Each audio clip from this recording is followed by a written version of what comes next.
Can you hear me? Oh, okay. All right. Well, welcome everyone to the October 11th Portsmouth Town Council meeting. Council President Aguiar is not able to attend tonight, and so I will be chairing tonight's meeting. My name is Linda Ujifuza. I am the Vice President of the Portsmouth Town Council. Before we begin, some housekeeping items. In the event, I'm sorry. Did someone interrupt? Okay. Okay. Before we begin, some housekeeping items. In the event of an emergency, you may exit out one of the two side doors or the door behind me. We should exit the building and meet outside in the parking lot across the street in the school department building. We are allowing remote participation by non-town council members. So if you are calling by phone, please press *9 to raise your hand and ask a question. And after you've been called, please press *6 to unmute and mute yourself. For the folks on Zoom, click on the hand icon to raise your hand or drop your question into the chat box. After you've been called, please click on the microphone icon to unmute and mute yourself. Okay. Then now let us please stand for the Pledge of Allegiance and for a moment of silence for our men and women serving in harm's way.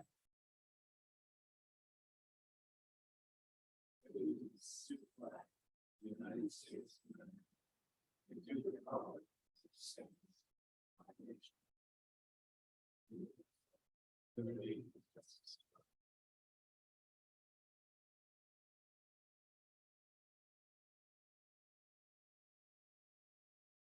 Thank you.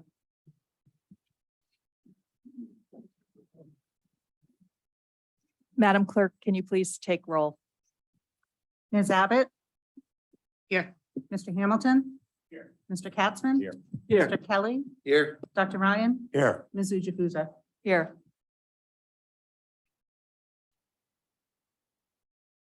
I am sitting as president tonight and I do not have anything to present as part of the executive summary.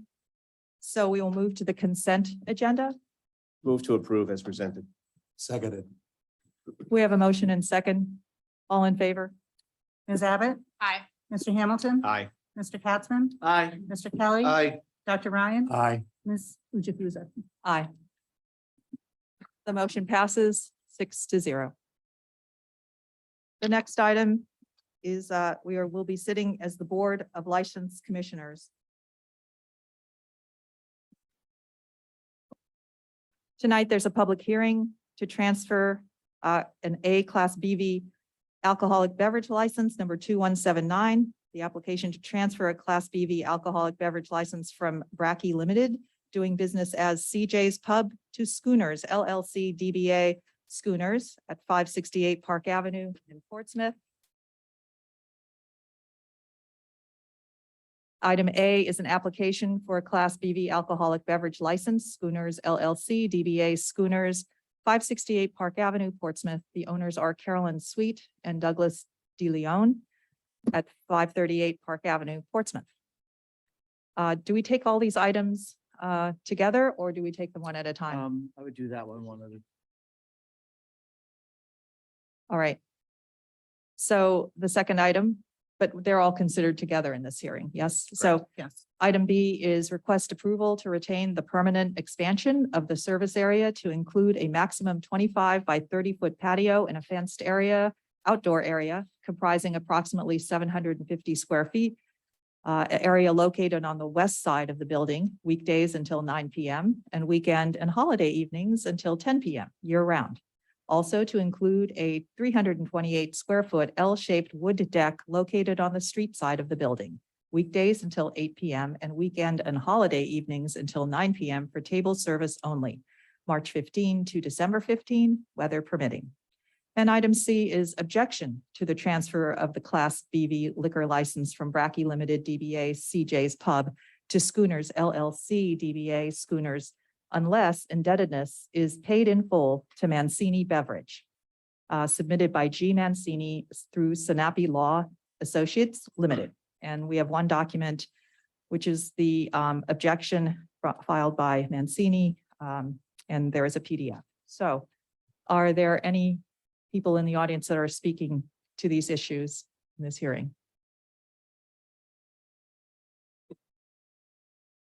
No one. Are they online? Okay. Hang on, they're online. There's a Zoom user with his hand up. Is there a person who's online who wishes to speak? It just says Zoom user. Yeah, but they'll just have to state their name and address for the record, just like everybody else. All right. I think I'm unmuted now. Okay. Good evening. My name is Carmen Delana. I'm the attorney for the buyers with offices at 700 Main Street, East Greenwich, Rhode Island.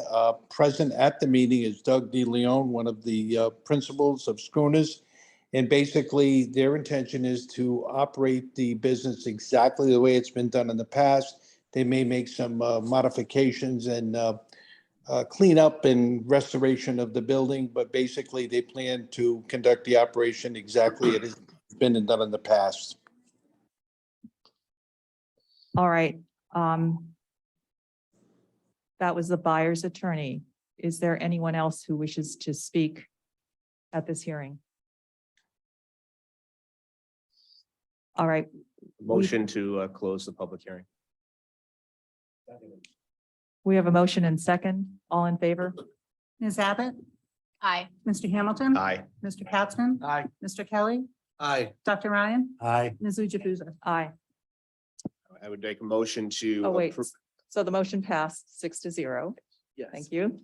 I would make a motion that we approve the transfer of the Class BV alcoholic beverage license to Schooners LLC doing business at Schooners 568 Park Avenue, provided all indebtedness to previous vendors have been paid at the time of the transfer. Seconded. We have a motion and second. All in favor? Ms. Abbott? Aye. Mr. Hamilton? Aye. Mr. Capson? Aye. Mr. Kelly? Aye. Dr. Ryan? Aye. Ms. Jukusa? Aye. So the motion passes 6-0. And then for item B, I would make a motion that we do not have a permanent expansion. I would give it a year. Let the new owners get under their feet and they can apply for it again next year when annual renewals come up in October, November of 2023. We have a motion. Is there a second? Seconded. All in favor? Ms. Abbott? Aye. Mr. Hamilton? Aye. Mr. Capson? Aye. Mr. Kelly? Aye. Dr. Ryan? Aye. Ms. Jukusa? Aye. Motion passes 6-0. I believe item C has been addressed in the Yes. first motion. First motion. So moving to item 2, victualers license, Schooners LLC DBA Schooners 568 Park Avenue, Portsmouth, number 2179. Is there anyone in the audience who is wishing to speak on this item? Move to approve. We have a motion to approve. Second. Motion and second, all in favor? Ms. Abbott? Aye. Mr. Hamilton? Aye. Mr. Capson? Aye. Mr. Kelly? Aye. Dr. Ryan? Aye. Ms. Jukusa? Aye. Motion passes 6-0. Item 3, amusement games license, Schooners LLC DBA Schooners 568 Park Avenue, Portsmouth, 3 games, number 2179. Move to approve. Second. We have a motion and second. All in favor? Ms. Abbott? Aye. Mr. Hamilton? Aye. Mr. Capson? Aye. Mr. Kelly? Aye. Dr. Ryan? Aye. Ms. Jukusa? Aye. Motion passes 6-0. Item 4, peddler's license, mobile food establishment, new Kathleen Edquist, DBA George's Grill, 195 Wingate Avenue, Warwick, number 2232. Motion to approve. Second. We have a motion and second. All in favor? Ms. Abbott? Aye. Mr. Hamilton? Aye. Mr. Capson? Aye. Mr. Kelly? Aye. Dr. Ryan? Aye. Ms. Jukusa? Aye. Motion passes 6-0. Motion to adjourn as the Board of License Commissioners. Seconded. We have a motion and second. All in favor? Ms. Abbott? Aye. Mr. Hamilton? Aye. Mr. Capson? Aye. Mr. Kelly? Aye. Dr. Ryan? Aye. Ms. Jukusa? Aye. Motion passes 6-0. We move on to the minutes of September 26th, 2022. Move to approve as presented. Second. Motion and second. All in favor? Ms. Abbott? Aye. Mr. Hamilton? Aye. Mr. Capson? Mr. Kelly? Aye. Dr. Ryan? Aye. Ms. Jukusa? Aye. Motion passes 6-0. Next item is tax vouchers. Motion to approve tax voucher 10-5-22, 22-1011-01 and 22-1011-02. Motion and second, all in favor? Ms. Abbott? Aye. Mr. Hamilton? Aye. Mr. Katzman? Aye. Mr. Kelly? Aye. Dr. Ryan? Aye. Ms. Jukusa? Aye. Motion passes 6-0. The next item is the town administrator's report. Mr. Rayner? Good evening, Madam Vice President, members of the council, ladies and gentlemen. It's a pleasure to announce that the Rhode Island Coastal Resources Management Council, commonly known as CRMC, has designated 5 new rights of way in town. CRMC and the Right of Way Commission worked together with our Harbor Commission to approve the official designation of 5 access points. Those are Beach Street at Cedar Avenue, one on Cedar Avenue, one on Fountain Avenue, one on East Power Street, and one on Voorhees Lane. With respect to the comprehensive plan, the Division of Statewide Planning has completed its review of the Portsmouth Comp Plan, and they have identified a few areas within the plan that will need to be edited or updated in order for the division to provide state approval of our plan. The town has 60 days to make those edits and updates, and the town planner and our consultant will provide the required information and ensure we comply with statewide planning's direction. Following statewide approval of the comp plan, we will focus on an update of our zoning ordinance to ensure its compliance with the Portsmouth Comprehensive Plan.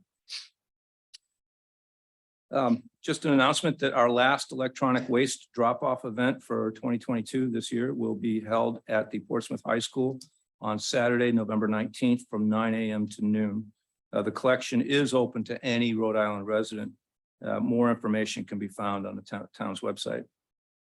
And also a public service announcement that this is just a reminder that there are openings on a number of town boards, committees, and commissions. And we encourage people to please contact the town clerk's office if anybody would like to know more about current openings and are interested in serving the community.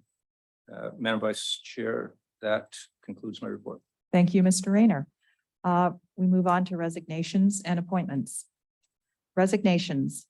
1A is the Dog Park Committee, Mike Cranston. Move to accept with regret and wish Mr. Cranston the best of luck as he takes on a new position as Chief of the Fire Department of Nantucket. Aye. Second. Motion and second, all in favor? Ms. Abbott? Aye. Mr. Hamilton? Aye. Mr. Katzman? Aye. Mr. Kelly? Aye. Dr. Ryan? Aye. Ms. Jukusa? Aye. Motion passes 6-0. Item B, Economic Development Committee, Youth Representative. Move to accept with regret. Seconded. Motion and second, all in favor? Ms. Abbott? Aye. Mr. Hamilton? Aye. Mr. Katzman? Aye. Mr. Kelly? Aye. Dr. Ryan? Aye. Ms. Jukusa? Aye. Motion passes 6-0. Appointments, Harbor Commission, reappointment, Mr. Grieb. Move to approve. Seconded. Motion and second, all in favor? Ms. Abbott? Aye. Mr. Hamilton? Aye. Mr. Katzman? Aye. Mr. Kelly? Aye. Dr. Ryan? Aye. Ms. Jukusa? Aye. Motion passes 6-0. Item 2B, Planning Board, reappointment, Mr. Tibbetts. Move to approve. Seconded. Motion and second, all in favor? Ms. Abbott? Aye. Mr. Hamilton? Aye. Mr. Katzman? Aye. Mr. Kelly? Aye. Dr. Ryan? Aye. Ms. Jukusa? Aye. Motion passes 6-0. Item C, Prudence Island Planning Commission, reappointment of Hap Aldrich. I guess we can. Is that a motion to approve? Second. Motion and second, all in favor? Ms. Abbott? Aye. Mr. Hamilton? Aye. Mr. Katzman? Aye. Mr. Kelly? Aye. Dr. Ryan? Aye. Ms. Jukusa? Aye. Motion passes 6-0. And we move on to old business. Item 1, monthly finance report for July and August. Good Mr. evening, members Kilpatrick. of the council. Yep, it's my privilege to present to you the monthly finance reports for July and August of 2022. This pertains to fiscal year 2023. Just want to say we appreciate the council's patience with us as we try to get current with our records and reporting. So just a few items of note here. As of the end of August 2022, the town is approximately 2 months through roughly 17% through the fiscal year of 2023. Our year-to-date general fund revenues are at about 21%. Total budgeted amount. Our year-to-date general fund expenditures are at about 16% of the total budget. And we intend to present the September budget report at the next council meeting. Moving on to the next item, fiscal year 2022 audit is scheduled for the third week of October, which is next week. The auditors are scheduled to be on site Monday through Thursday of next week. And then finally, the finance department is closely monitoring real estate transfer fee revenue, which is running below budget at present. So we will evaluate the situation, provide a recommendation to the council sometime in November as appropriate. This concludes my report. Barring no further questions. Thank you. Thank you, Mr. Kilpatrick. Move to receive and place on file. Second. Motion and second, all in favor? Ms. Abbott? Aye. Mr. Hamilton? Aye. Mr. Capson? Aye. Mr. Kelly? Aye. Dr. Ryan? Aye. Ms. Jukusa? Aye. Motion passes 6-0.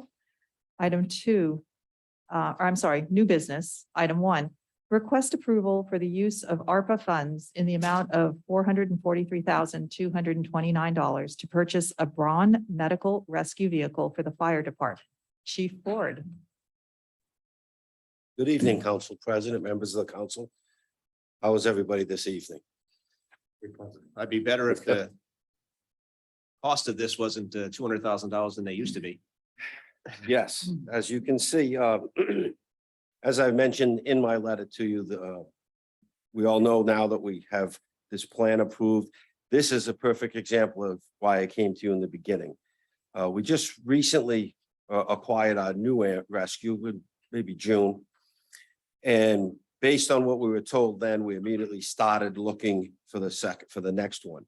While it wasn't in my original plan till next July, we were told we have an 18 to 24 month build time for the next ambulance. Not only that, as you mentioned, Mr. Hamilton, the rescue that we recently purchased for $315,000 is now $443,000 in that short amount of time. A lot of this has to do with the supply chain that the nation's feeling. That's why they're not able to get chassis like they used to.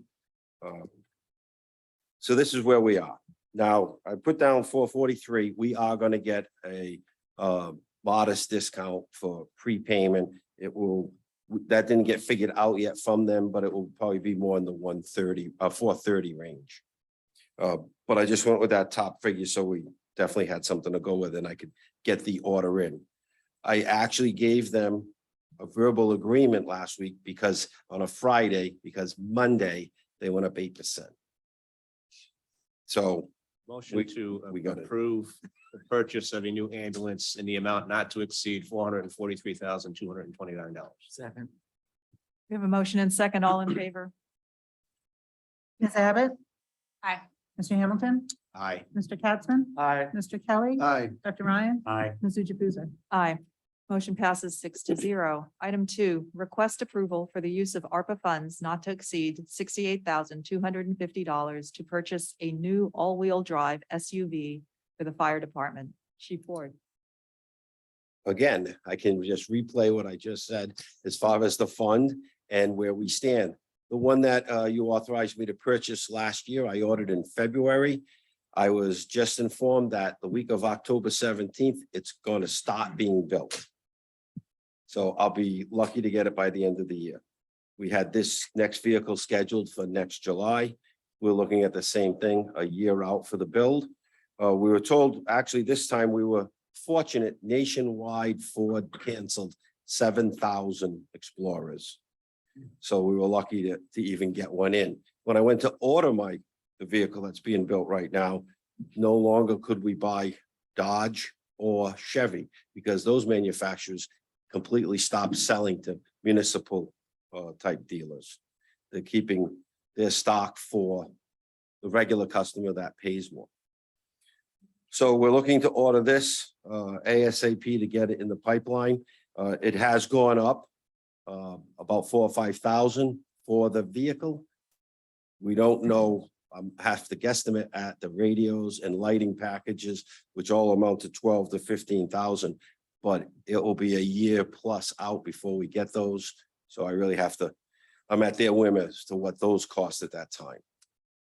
So I'd like approval to start the process right now and get this in the pipeline and take it from there. Move to approve the use of ARPA funds not to exceed $68,250 for the purchase of a new all-wheel drive SUV for the fire department. You gave him an extra $5,000 there. He only needs 63,250. Says I respectfully ask for the authorization to spend up to Yes. $63,250. You can authorize the higher amount. I'll spend whatever it is. Well, there's a discrepancy between what. I did ask for 63,250. No, Mark said 68. He just needs Right. to adjust it to Which is 63. what's on the, which is what's on the item. That was what was originally I had in my plan for next So you're year. asking for So- 63,000. Correct. 63,250. Let me change my motion then, to use, the use of ARPA funds not to exceed $63,250 for the purchase of a new all-wheel drive SUV for the fire department. Thank you, sir. Second. We have a motion and second. I just have a question, Chief Ward. I mean, Yes. are you concerned that they're discontinuing production? Will this affect how we're able to maintain the vehicle? Will there be parts? No, they're not discontinuing the production. What's happened is production has slowed to the point that, like Ford, Chevy, Ram, or Dodge, they sell a certain amount of vehicles for municipal purchases, which are less. So as I understand it, because they have less product, they're saving more of their product for the regular customer I see. and offering less at the reduced rate municipalities pay. Thank you. We have a motion and second. All in favor? Ms. Abbott? Aye. Mr. Hamilton? Aye. Mr. Katzman? Aye. Mr. Kelly? Aye. Dr. Ryan? Aye. Ms. Jukusa? Aye. Motion passes 6-0. Item 3. Thank you. Thank you, Chief. Thank you. Request approval of a resolution authorizing the police department to enter into a statewide mutual aid agreement. Chief Peters. Thank you, Madam Vice President, members of the council. I'm here tonight to request approval of a resolution authorizing the police department to enter into a statewide mutual aid agreement. Under a previous law, police departments were allowed to enter into a mutual aid agreement with communities in which they shared a boundary with. So we currently have a mutual aid agreement with Middletown, Tiverton, and Bristol. The law was amended recently under the last General Assembly session, allowed to have a statewide mutual aid agreement, but it requires the council to ratify that with a resolution authorizing the police department. Would allow us to work with other communities, staffing, all the different issues that arise that are under non-emergency situations. So I'm requesting your approval of a resolution so that I may enter into a statewide mutual aid agreement. Does anyone have any questions? Move to approve. I do have one question, Chief. Okay, we have a motion and second. I do have one question. Does this agreement put us in the situation of maybe having to spend our resources to help communities who are perhaps underfunding their police? And I mean, does it all come out to be mutually beneficial It as the would. name It's implies? all mutually beneficial, just as right now, we ask for services from Middletown Police Department. They request services from us. So it does all equal out. Okay, all right. We have a motion and second. All in favor? Ms. Abbott? Aye. Mr. Hamilton? Aye. Mr. Katzman? Aye. Mr. Kelly? Aye. Dr. Ryan? Aye. Ms. Jukusa? Aye. Motion passes 6-0. Thank you. Thank you, Thank you, Chief Chief. Peters. Item 4, review of transfer station operation versus curbside collection bids. Mr. Woodhead. Madam Vice President, before Brian kicks it off. If I may. Yes, Mr. Rayner. Before I turn it over to Brian, our Director of Public Works, I just want to state that the current contract for the operation of the Headley Street Transfer Station will expire June 30th of next year. So in accordance with council direction, we were asked to evaluate a curbside program in comparison to the transfer station at the end of this current contract. So we have worked with the Solid Waste and Recycling Committee and an expert consultant to prepare and issue a request for proposals for curbside trash collection for comparison to the projected costs to maintain and continue operation of the transfer station. So our Director of Public Works, Brian Woodhead, will walk us through the tabulated responses to the RFP, the projected cost for curbside pickup, and the projected cost for continued operations of the transfer station. I'd like to highlight some points before the presentation. First, the timing of this discussion is being driven by the expiration date of the current contract and the logistics that would be required to execute a change in the program if that's what we're directed to do. We issued the RFP for curbside with the anticipation that the program would remain in an enterprise fund and that the pay-as-you-go program would remain in effect. The cost of curbside pickup is based on an assumption of 4,000 participants in the program. This is the approximate high number of participants ever in the transfer station program, and is also the approximate number of participants in a like town with an almost identical program in place for curbside pickup. There are approximately 7,600 households in Portsmouth, and we currently sell about 2,000, a little over 2,000 transfer station stickers per year. And then lastly, the debt service remaining on the building and the compactor that we bought a number of years ago will be retired over the next 2 years. There's a 1 year to go on the skin of the building. We did not replace the building. We replaced the skin of the building. That will be paid off next year. And in the following year, the compactor that we replaced, one of two, will be paid off. So with that, I'll turn it over to Director Woodhead. Thank you, Madam Chair, members of the council. So we went out to bid for curbside collection. We had 3 firms to submit proposals, and I'll start with the tabulated data sheet first. So the 3 bidders were Mega, Republic, and Waste Management. And then this was broken down into 4 proposal forms. The first was the collection and transportation of refuge, recycling, and yard waste. The refuge and recycling will be done weekly, and then the yard waste will be from April 1st to November 30th, with 1 additional day on the 2nd week of January. The second proposal form was for bulky waste pickup. The third proposal form was for dumpsters at municipal facilities that would be charged to the department and be utilized by them. And then the fourth proposal was for cart purchase. There was a correction that we had made that we made under Republic for the proposal of the 90 to 95 gallon carts. It was supposed to be 61.59, not 61.49. And then under the recycling cart course, annual cost for over 5 years, the old one had 2,436, and it was supposed to be 24,636. I missed a number when I was doing the tabulated data, but we did correct them on both the tabulated data sheet and the curbside form, just for everyone's notification. So the data reflects from the tabulated data sheet show that Republic was the lowest bidder for 4,000 households, and these were the numbers that we used for the cost of the curbside collection.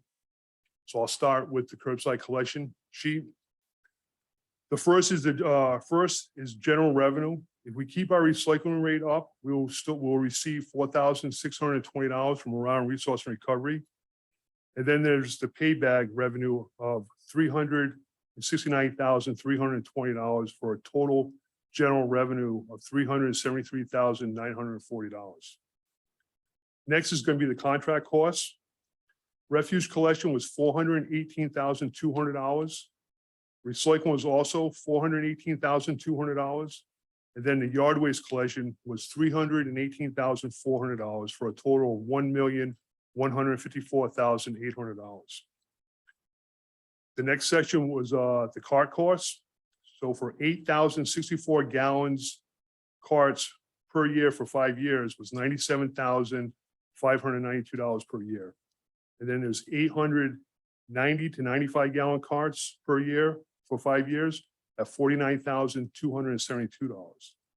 Then the last of the carts was 830 to 32 gallon carts per year for $7,794 for a total annual cost of carts for each year of $154,658 for a total of $1,309,458 for the contract costs. So next is going to be the tipping fees. Solid waste tipping fees right now, they're well, for this year coming up is going to be $54 per ton. So we took 2,310 tons for 4,000 households, and it came out to $124,740 for the tipping cost for refuge. So then we had to add in the yard waste for 4,000 households. So right now currently we have 2,284 households using the transfer station. And we are at our max right now for tonnage of 680 81 tons of yard waste that Rhode Island Resource and Recovery lets us borrow and tip at Rhode Island Resource and Recovery.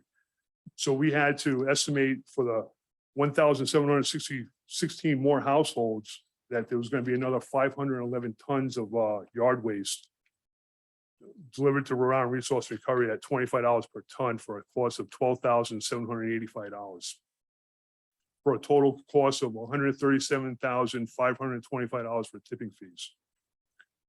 Then the last section is the other expenses. I do want to let everyone know that in this section right there, we didn't add in any extra carts, even though there was added in there, but we didn't put that into the cost at all. So then the total price of the other expenses is $159,037.17. This is for a total of $1,606,2017. So if you take the revenue, the $373,940 from the total expense of the $1,606,2017, you have $1,232,080.17 needed for sticker revenue for the 4,000 passes, and that would be a cost of $309.86. We did do an analysis using one paid bag for a yearly cost, and that would be $421.66 per household. Then we also did another yearly cost for two bags, and that would be $533.46 per year. So now the next part is the transfer station. The transfer station, this is going to be for a 6-month pass that the council has expressed desire to bring back. Just ask a Oh, quick- So sure. I just want to make sure we're talking about the same time period.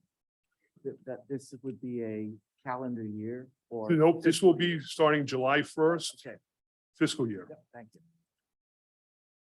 for the curbside. That's going to be for the curbside, be for a fiscal year. So the transfer station right now, we'd like to get this, the transfer station is for 6-month passes that the council has expressed desire to bring back into the fiscal year. Keep it in line with our budget. In place of right now, we have the calendar year that we're doing. It's a little confusing with the calendar year. So we kept the same format as the curbside. The quantities has only been cut in half for the numbers. The first is, once again, is the revenue. The 2,284 households at $105 for a cost of $246,295.84. Then there's the general revenue. The general revenue of $10,127.88, and then the pay bag revenue of $110,826.50 for a total revenue of $367,250.22.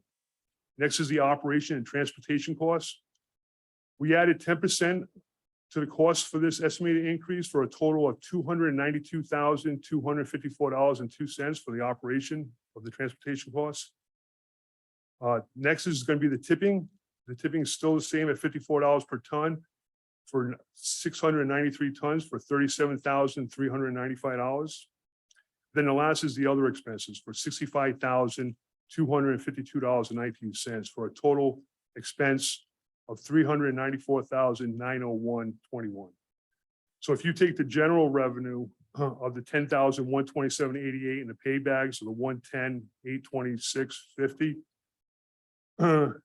off the total expenses, you get $273,946.83 that needs to be divided by the 2,375 households. This comes out to $115.35 that we had to, then we had to add in the deficit of the $11.64 per household. So this gives us a 6-month sticker cost of $127. And if you multiply that by 2 for a yearly cost, would be $254 per year. We did do a bag, one bag if you use them for 6 months, that would be $238.80 for 6 months. And if you did it for a year, it would be $365.80 if you use one bag per year. So I know I threw out a lot of numbers out there. If anyone has any questions, like Mr. Rain has said, we do have our consultant online, and if we can answer any questions, we'd be more than happy to. I have a question. When you doubled the 6-month fee, did you assume that the costs would remain the same as under the current contract? We assumed it would be the 127 times 2 to the 254, and then we kept the bag cost of the $9 per year or whatever it was, and then we just added that into the cost. Correct. So you're assuming that the cost is not going to increase that much under the next. We assumed a 10% increase. We haven't gone out to bid yet, just like Mr. Rain was saying, we'd have to go out to bid, but those are the numbers that we're seeing right now is a 10% increase. Yeah, so to put this in perspective. Right now, the CIP for trash hauling and garbage disposal is running at 10%. Inflation is at 8%, so we felt it was safe to assume a 10% increase in the operation of the transfer station. We don't know what it's going to be right now. The operator has the right to come to us before December and ask for that increase. So we're fairly confident in these numbers. We only did a 6-month because we did not bid out the continued operation of the transfer station because the same operators that would bid on bid on the RFP for curbside are the same operators that would bid on the transfer station. They won't bid on both. So we got to take them sequentially. It made sense to, in accordance with your direction, take a look at the cost for curbside and then compare it to this because the costs for the transfer station are the most well-known. So we felt it was safe to add a 10% increase to the price of the sticker. Now, once we bid this out, if that's our direction, it could change, but it probably won't change by a whole lot. Now that I've just said that, I probably jinxed it, but I imagine it would be right around the same. So I think we're safe for comparison's sake. Take this number, multiply it by 2, add in the price of the bags, whatever. We tried to keep apples to apples and then compare it to the curbside. And then I think you'll come to the realization that it's right now, it's about the same price. Curbside or At one transfer. bag. Yeah.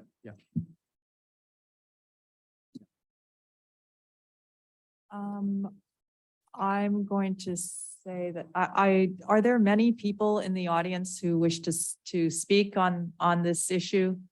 I want to just see a hands. 1, 2, 3, 4, 5, 6, 7, 8, 9, 10, 11, and then online. Do we have many people who wish to speak? Could you just, no hands are up. So we have about 10.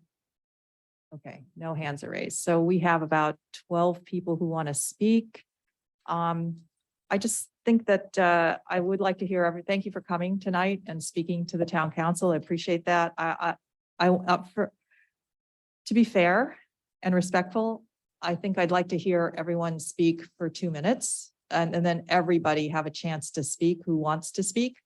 Just so we can have everybody get a chance to get to the mic and not have to wait too long. And then after that, I'd really like to have the town council maybe hold their questions and comments until all the public has had a chance to speak. Should the public have questions, I think we should have them answered after the public has had a chance to have their say by staff and representatives. And so if after that, the public would like to speak again, I would certainly invite folks who would like to speak a second time up. But again, limit your comments to the new material. And so I hope that sounds fair to everyone. And if it's going off the rails for any reason, I'm happy to shift from that. But I thought that it's important that when a lot of people show up to a town council meeting, that everybody feel like they've had a chance to say something rather than just a couple people. So I'll start with the folks in the room and we'll go through and then we'll go to the folks if there are any online. So go ahead. And I believe we'll just have the town clerk keep track of time. Thank you. All right, David Reese, 66 Freeborn Street, Portsmouth. Okay, first of all, I'd like to say, inexperienced talkers get up. They're not really formulating their thoughts really quick in 2 minutes. Yeah, that's actually very critical of us. So you're I'll say objecting what I to can do. that. All right. For one thing, it'll eliminate it's freedom of choice. The people that want this service have already got it. You see that around town. The remainder of the transfer station, I believe it's environmentally better because you can get rid of household recyclables, metal tires, oil, mattresses, books, clothes, demo and bulky waste all in one place. It's not a burden on you. You don't have to call, make an appointment, leave it out in front of your house, like you're suggesting. Also, we take metal up there. I'm looking at this list here of what things cost. there's metal things like exercise bicycles, which are basically cast iron. They're gonna charge you $75 to get rid of it. It's metal. They're gonna get paid for it. Everything in here, furnaces, $100. That's all cast iron metal. Everything in here that's metal, they're charging you big money. That's a hidden cost to people now. We give it to the transfer station and they get money for it, which helps keep the enterprise fund lower. Okay, and I want to, people in this room should know that once the transfer station is gone, you'll never get it back. That is never going to happen because the infrastructure for it will be gone. And oil, what do we do with oil? I mean, for now, we've been able to take it up there, get rid of it. Mattresses. You're going to start finding them on the side of the road if people are going to start having to pay $100 to get rid of a mattress. There's just, this list of materials that are bulky waste is ridiculous. I mean, if you're helping somebody clean up, you want to get rid of one or two things. Now you have to make an appointment, leave it in front of your house and pay couch, $65 for a couch. And it sits outside in the rain or whatever. You know, I just disagree with getting rid of like a one-stop place where it's real convenient. The people that are using it now are the people that want to use it, like me. If you live in a cookie cutter house in a neighborhood and all you have is a couple of bags of trash, that's one thing. But people that live a real life and do things, they don't want to pay $50 to get rid of an old lawnmower. They want to take it and give it to the town, which is basically what you're doing. Because it's metal and that can be all recycled. So Thank you, Mr. Reese. I think you better rethink this. Because Thank you. you're taking away our choice. And the other people have already made their choice. So, thank you.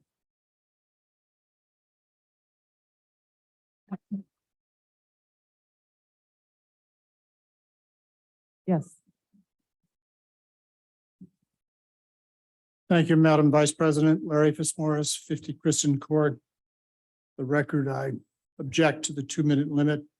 Been studying this thing for a week, Well, and I could ask I'm cer- questions for a month on this thing. But I'll start and try and keep to your limits.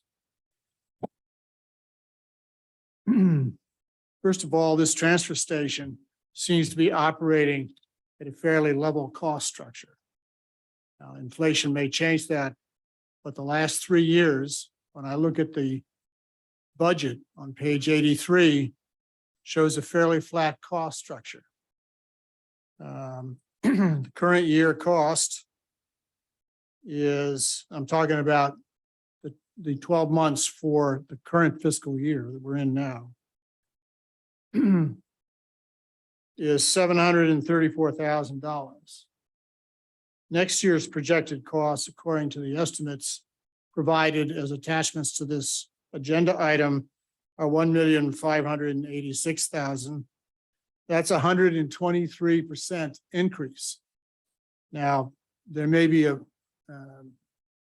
some reason or some answer for this. This is a lot more than the 10% mentioned by the town administrator.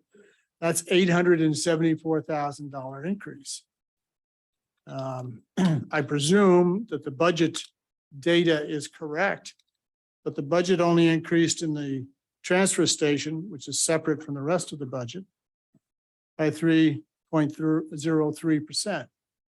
So I don't see why all of a sudden we're having a huge increase in the cost of this thing.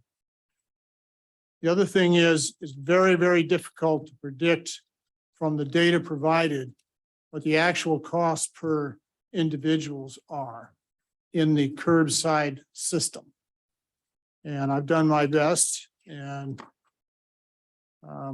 but I didn't have a cost for sticker purchase. I presume this is a sticker you're going to be placing on the containers, the carts. But at any rate, I heard it earlier, $254. But that works out to roughly $700 in my calculations for curbside pickup for a year. And I was pretty generous, but I added the $91, which is the average at the transfer station for the pay-as-you-throw bags. And I only added $50 for that long list of exempt items that you have to pay extra to have picked up. I think there were 83 on that list. And I added the remaining bond payments at about $15, although that's hard to calculate. So, and the cart costs at $24. So all those are, I thought, fairly generous and low, but this still comes up to around $700. If this $254 for this dollars for the cart stickers is correct. So again, I don't know why we're closing this place. There's lots of people that use it. In this estimate, there's no statement about how many people are actually purchasing tickets. I backed the numbers out of the budget numbers. Okay, I got, Mr. Fitzmaurice, I just want to apologize to Mr. Reese because I am allowing Mr. Fitzmaurice to go beyond the 2 minutes. And so perhaps I should expand it to 5 minutes and you will get your, we'll give you back 3 additional minutes. And Mr. Fitzmaurice, could you limit your comments to 5 minutes? Is that I'm just not to give keeping everyone a track. chance? I know the town clerk is doing that for me. Yeah, so what do we have? So, Okay, you have another minute and a half. Go ahead. okay. Yeah, if you wish. No. This is not a game show, but yeah, I appreciate that. So Okay, you can phone in a any friend. case, we have a system that appears to be stable in costs when you look at the budget numbers, not the projected numbers, but the current, well, the projected numbers in the budget. Expected costs are flat. And I don't see that they're going to increase dramatically, but I see that the estimates, as far as I can tell, we go from roughly 750,000 to 1,500,000, and I don't think that's a reasonable calculation. Thank you. Thank you.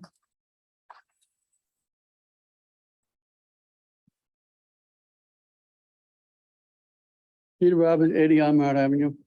And I want to bring up a few things. When they come down and pick up the curbside, I just asked Mr. Woodhead, they come from Johnston.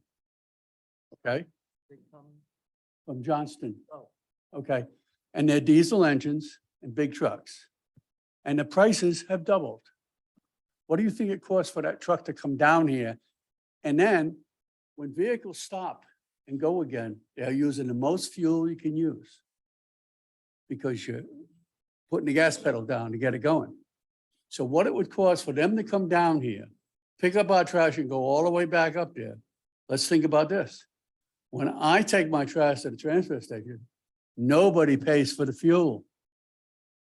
Nobody pays for me to sit in that vehicle and get paid by the hour. How much money is this? And they're talking about this and that, and we're already paying too much to have our transfer station. That proves it right there. What they have to pay for fuel alone is unbelievable. We take everything to the transfer station. Nobody comes and picks it up for us. How much money is being saved with that? Has those figures been put in this? I haven't heard them. And that should be the first thing that's brought up. What we save in this town by the people here taking care of those finances, because I pay for my gas. I pay for my time. And let's figure it out. How many gallons a mile do you get with the diesel engine? Do you know? No, let's say 10. Figure out coming from Johnston to here and going back at that many gallons of diesel, at the price of diesel. I just had my tank filled for my heating system. $997. So what's it cost for a truck to get down here and go back? Nobody has mentioned this. It has not been brought up. It's being hidden. What's the figures? You haven't given them to us. And what do we save by taking this to the transfer station ourselves? And we don't have to have it out along the side of the road. And when somebody brought up one time, doctor, you brought it up, you put the smelly stuff in your car? No. When it fills up in the house, we take the orange bag, all right? We tie up the bag that's in there and we put it on the opposite way. Then you flip it over, tie the orange bag. You can't smell everything out of that bag. And when our trash is filled, we take it right out and take it to the transfer station. Because only Wednesdays and Sundays you can't. But yet, when things are gonna start smelling and stuff, how often do they come down to take out a trash? 1 day a week. That means you have all this piling up all over the place. The other day on Amarad Avenue, a coyote went by my house. These animals are around, they're gonna start smelling and stuff. That's something else you haven't put in your figures. All right? And I didn't argue about it when you brought up the bags. We didn't need the bags. That was just more money to get off of us. But I didn't complain about it. And I'm still doing it because this is what I want. Okay? I don't want that truck coming down my street and tearing it up. You know how much they weigh? That's it for now. Thank you.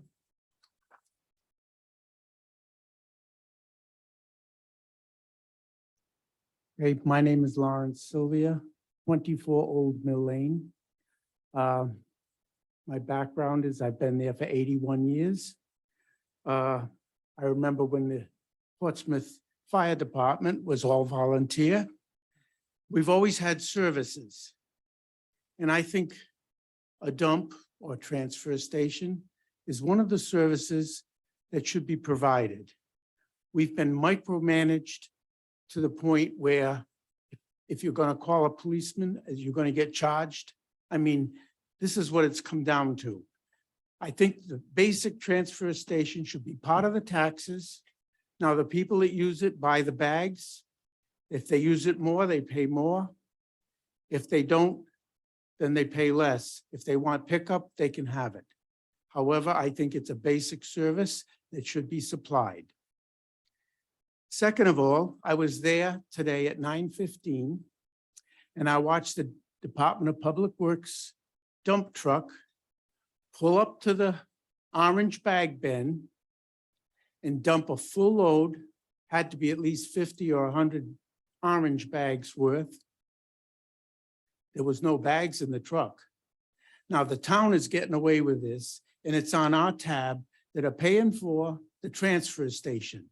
I complained last year about it, and they said, well, that's just the way it is. Well, that's just not fair. So if you're going to be using the transfer station, and it's going on the payers of the stickers to use it, then the town should pay their fair share. Thank you. I just want to, just to his comment right there, Common Fans Point had a Clean Ocean Act, Save the Bay had a cleanup at Common Fans Point this weekend. That is being tipped by Save the Bay. 1,800 pounds of trash is being diverted out of our tipping fees and it's going to Save the Bay.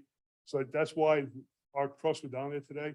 The only time we go down to the transfer station is to do recyclables. Other than that, we have a dumpster behind the fire department that we utilize.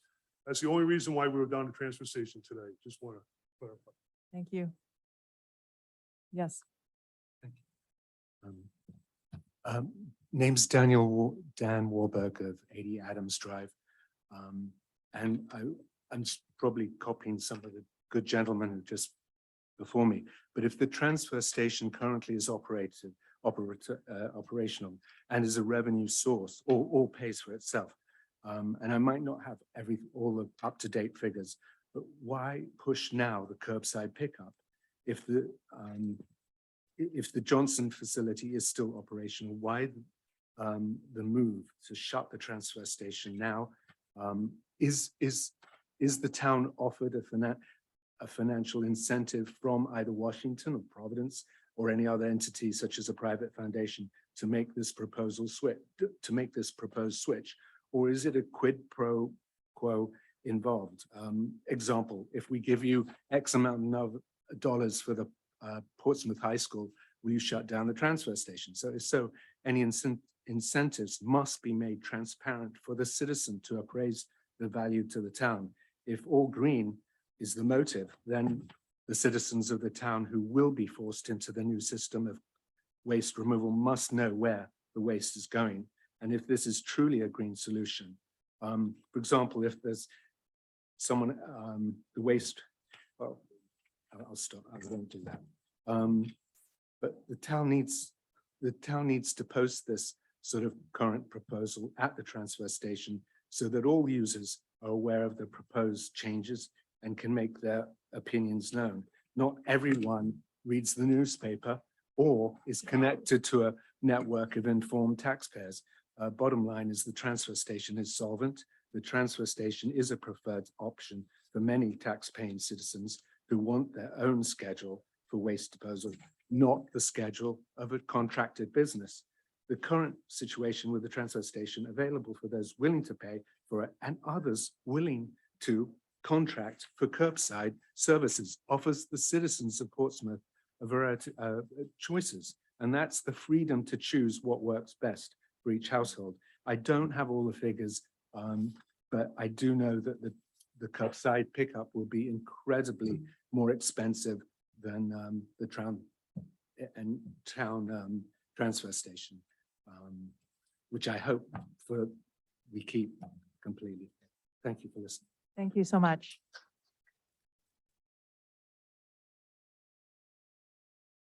Hello, my name is Kyle Fenton. I'm from 71 Canaccia Drive. I am personally a proponent of the transfer station. Ever since I moved here about like 10 plus years ago, I thought it was one of the positive things of living here in Portsmouth. Because prior to this, I lived in Middletown, and when we did have a transfer station, and then the Navy closed it down, and then we had to go to what's it called, the curbside pickup. I thought it was kind of an inferior product, to be quite honest. With a transfer station, you're able to dispose of or remove multiple items and on multiple days. And so with curbside pickup, you only have like maybe one day. Sometimes the truck doesn't show up. Sometimes, weather inclement stuff, inclement weather, all that sort of stuff.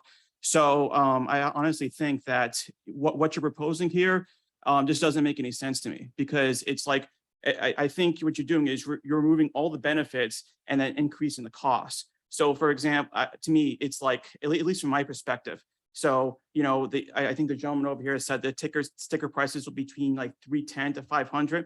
At that point, that's about the cost of what it is, like any type of private, whether it's like Waste Management, Republic, or whatever. So honestly, I think you say 4,000 stickers. I don't think you're going to need 1,000, maybe even 500, because it just doesn't make any sense. I think that as a town, having the transfer station is the best option. And if people who want a private pickup, they can have private pickup. And, and like I said, sometimes you just have to make the finances work. Sometimes maybe that's a reduced day or maybe a little bit more of increased cost of the sticker. But to be quite honest, I think if you remove the transfer station, I think you will be paying more. And I think you'll have citizens that will think of you less. And that's all I have. Thank you.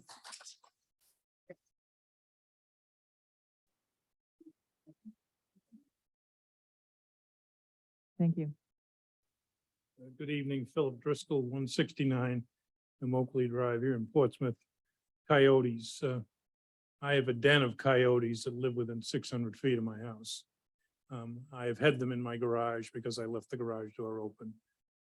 I don't hear anything from the town about the coyote situation regarding trash bins. That's number one. Number two, I don't hear anything about how the elderly have been considered in this situation.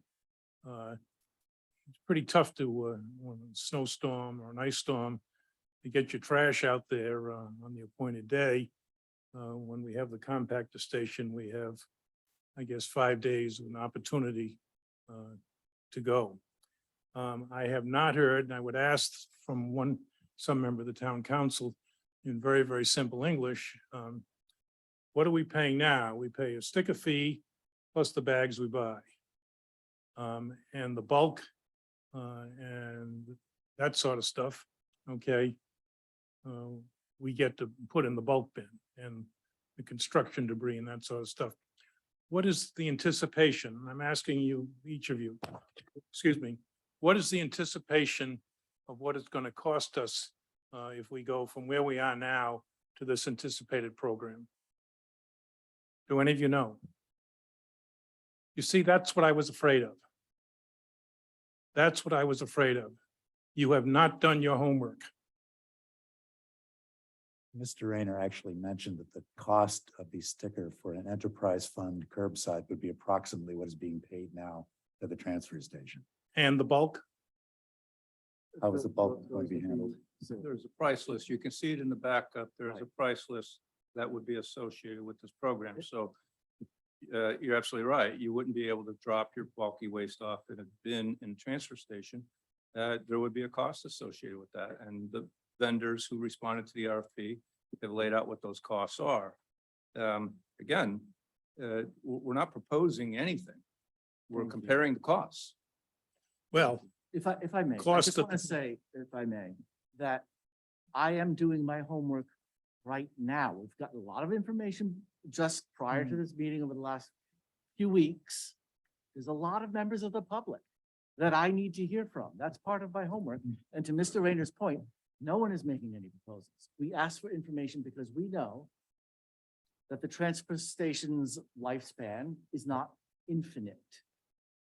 And so maybe it's still cost effective and we'll keep it. Maybe it isn't and we won't. We're doing our homework right now, Mr. Driscoll. Okay, And I thank you. appreciate the comments of all the people who come tonight. And I know I'm hijacking things. You 'cause are one of the- hijacking Yep, things. sorry. Let's let our public continue. Go ahead. well, Sorry. but I would certainly have thought that part of this proposal is here, what it would cost individual homeowners. And how much bulk waste is there? Okay? How much money is earned from recycling of, right now, we separate out metal and steel, that sort of thing. Also in your list of items, I think you'd have to go on into infinity ad nauseum. I don't know how you're gonna cover everything in that list and put a price tag against it. But at the risk of offending you, I've been through this before, where town government did not do its homework. And it cost this town hundreds of thousands of dollars, millions of dollars in legal fees. So thank you very much. Thank you.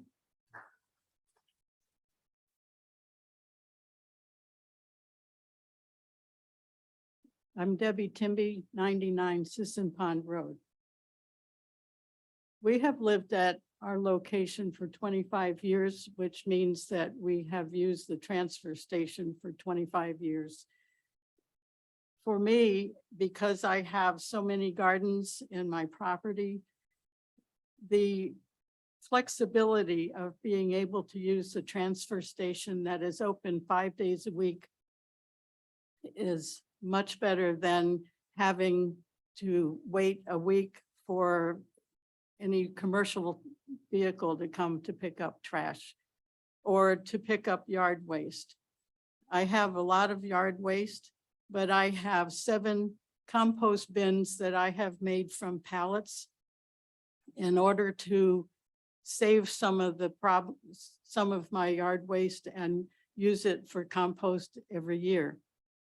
I know that it's still not enough for me to have these compost bins because some of these things take some of the kinds of compost that I would try for.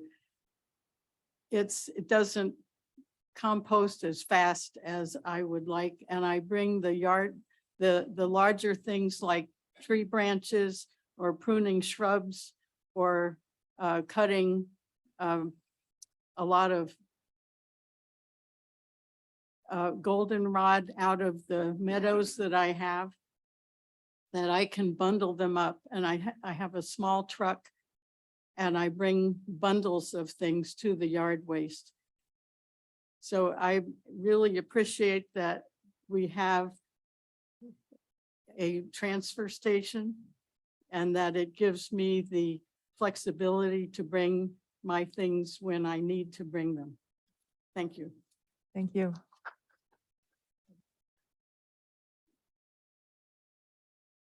Hello, my name is Joe Noberini. I live on Cliff Avenue.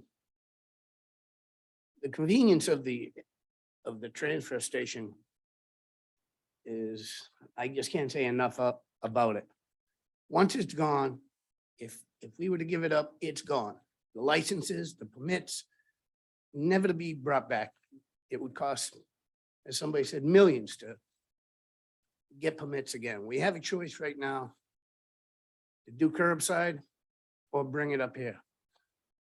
I request that we keep the transfer station open. Leave it as is. You said there's no difference in cost right now. Leave it as is. Thank you.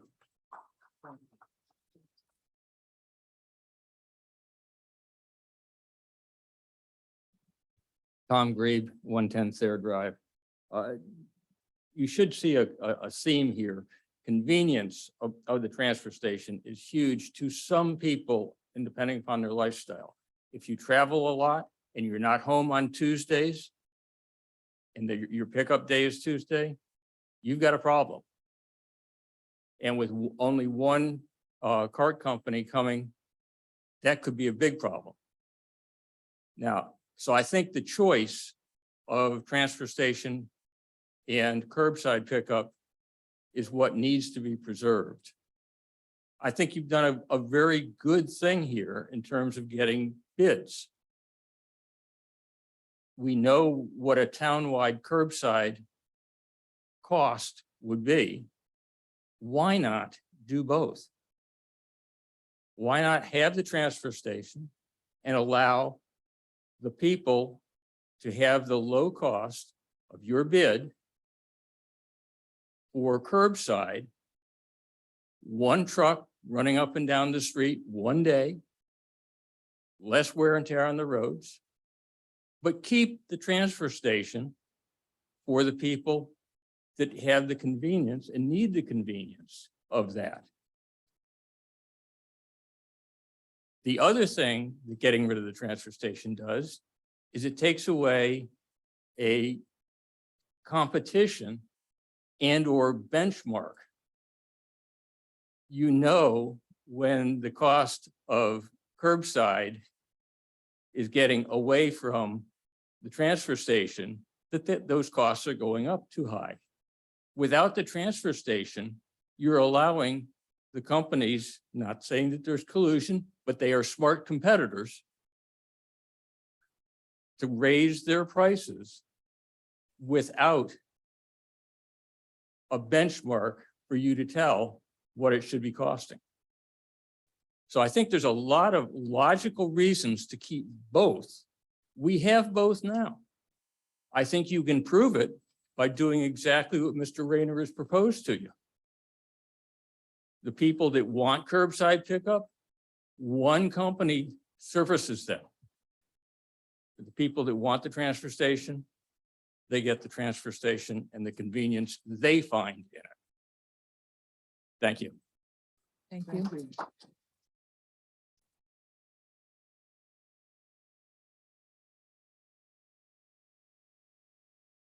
Jim Moore, 217 Indian Avenue. I think the theme tonight has been over and over again that about 40% of the people in the town find the transfer station important and vital to one of the reasons they live in Portsmouth, whether it's convenience. And convenience sounds like a very small word, but if your house happens to be, and it is in many cases, 200 or 300 or 400 feet from the road, curbside becomes really hard. If you don't have a pickup truck to move that garbage container back and forth, or you're older and you can't move it back and forth, curbside, if you're not living on the curbside, can be very difficult. So I think that people have made the case that that the transfer station appears to be operating more or less at break even. I kind of expected tonight to hear that the transfer station was having, a financial difficulty. We had to raise prices significantly to make it work. That's apparently not the case. So we have a system that works. It provides freedom of choice, and it does so very effectively. those folks who want a curbside pickup are already paying for it. They have 5, 6 different companies that provide that service. They've made that decision. That's fine. I think the other gentleman just made a suggestion of giving an alternative that might make sense to consider. So I won't repeat myself. I think other folks have made very good arguments. The last one, though, is that when you do have a significant heavy iron piece or the mattress or whatever, it starts to become a real problem if you have curbside pickup, because I had that in Newport. And it's not accidental that Newport kept their transfer station because when a citizen needs that particular service, delivering it on a Tuesday for an extra $200 or $300, suddenly the annual cost becomes a very different number than the one that's quoted for curbside pickup. And again, if you're an older guy like me, it becomes a whole lot more difficult to physically pull that off. Thank you very much. Thank you.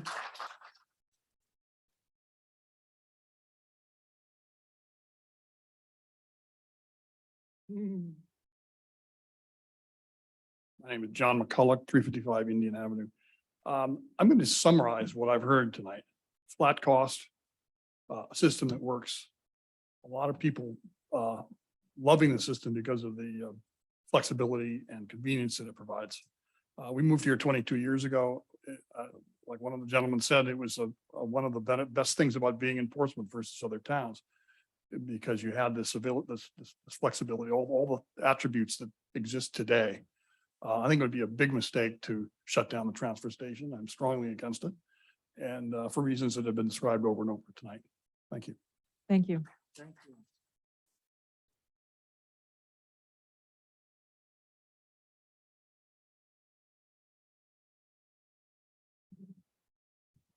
Good evening. My name is Theodore Pease of 85 Plum Road, and I have served as chair of the Town of Portsmouth Solid Waste Recycling Study Committee since April 2017. As you may recall, this committee has made multiple formal presentations over the years to this town council in digestible tidbits. This is a very complex and intertwined topic. Most recently, January 10th of this year and February 8th of last year. Additionally, I submit these comments as a former transfer station sticker holder, or the sticker holder 2015 to 2017, and finally wearing the hat of the vice chair of the Portsmouth Economic Development Committee since March 2021, which is notable because this topic really is a classic case study in microeconomics. So let's cut to the chase. Actual numbers reported at September's meeting of the Solid Waste Recycling Committee were 1,533 one-sticker households and 752 two-sticker households, for just 2,283 households in Portsmouth opting into the transfer station program, which is just less than 1/3 of the 7,000 households approximated in the RFP. Portsmouth had 7,211 tax-paying households. In 2018, 3,069 households participated. 2019, 2,592, 2020, 2,399 households. This trend line is crystal clear. A stupid majority of our residents, 2 out of every 3 households, have already voted with their pocketbooks. The truth is, if just under 1/3 of Portsmouth parents chose to send their children to public schools here in Portsmouth, then rightfully so would be a taxpayer revolt to find out why. The municipal solution simply has to be a solution that is universal and scalable to adequately include all tax-paying residents. Our transfer station was built in the early 1970s when the population of Portsmouth was significantly less. Only townwide curbside pickup can be a universal solution scalable to the needs of Portsmouth today and Portsmouth in the next 5 to 8 years. It is important to state that prices are going to be trending upwards no matter what.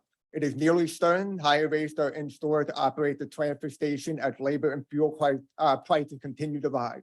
Remember, the transfer station contract includes the cost to transport material to Rhode Island Resource and Recovery Corporation in Johnson, Rhode Island. In the context of lowering the overall cost of living here in Portsmouth in terms of both direct and indirect costs, offering curbside pickup as the municipal solution is a no-brainer.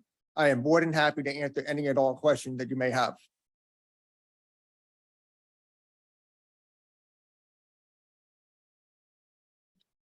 Can you explain, Ted, Oh, I'm sorry. Are there more people who want to speak? Who have not spoken yet? Well, I don't know if we want to start getting into that, but is there anyone else in the audience who would like to speak who has not had a chance to speak? Okay, and is there anyone online? No. Okay, I think what we were going to do, though, certain questions have been asked. And prior to letting you speak again, Mr. Grieve, I think maybe we should allow staff to address some of the questions that were raised in this first round. I'll tackle a couple here. I may not have captured all of them. How many gallons per mile for garbage trucks? We can certainly look that up, but that's obviously factored in the bid price. The vendors have already calculated that. With regard to the comment that the town is using the transfer station without paying, we do appreciate very much that Mr. Silva did bring that up. I think it was 2 years ago. And we did act on that. That is no longer the case. If you see a DPW truck in a transfer station, it's because we're doing something for somebody that's already paid, or because it's being deducted from our tipping fee because of something like Common Fence Point. Why the move to shut down the transfer station? I think I addressed that. There is no move to shut down the transfer station. We're comparing costs. What's driving this is the expiration of the contract in June 30th. If there is a desire by the council to change the operation, logistically, we need to operate or execute now because there won't be enough time by July 1st to put the logistics in place, i.e. figure out how many bins to order, have the bins manufactured, have the bins distributed, and then deliver them to the households.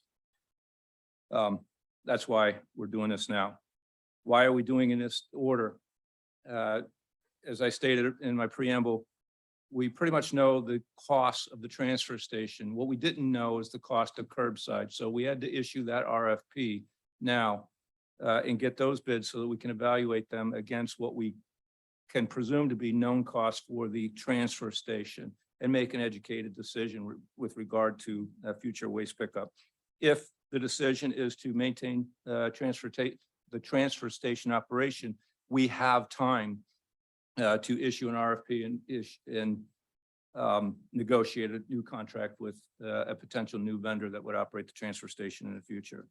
Excellent comment regarding coyotes and trash bins. I don't know the answer. We will certainly reach out to other communities in a like situation.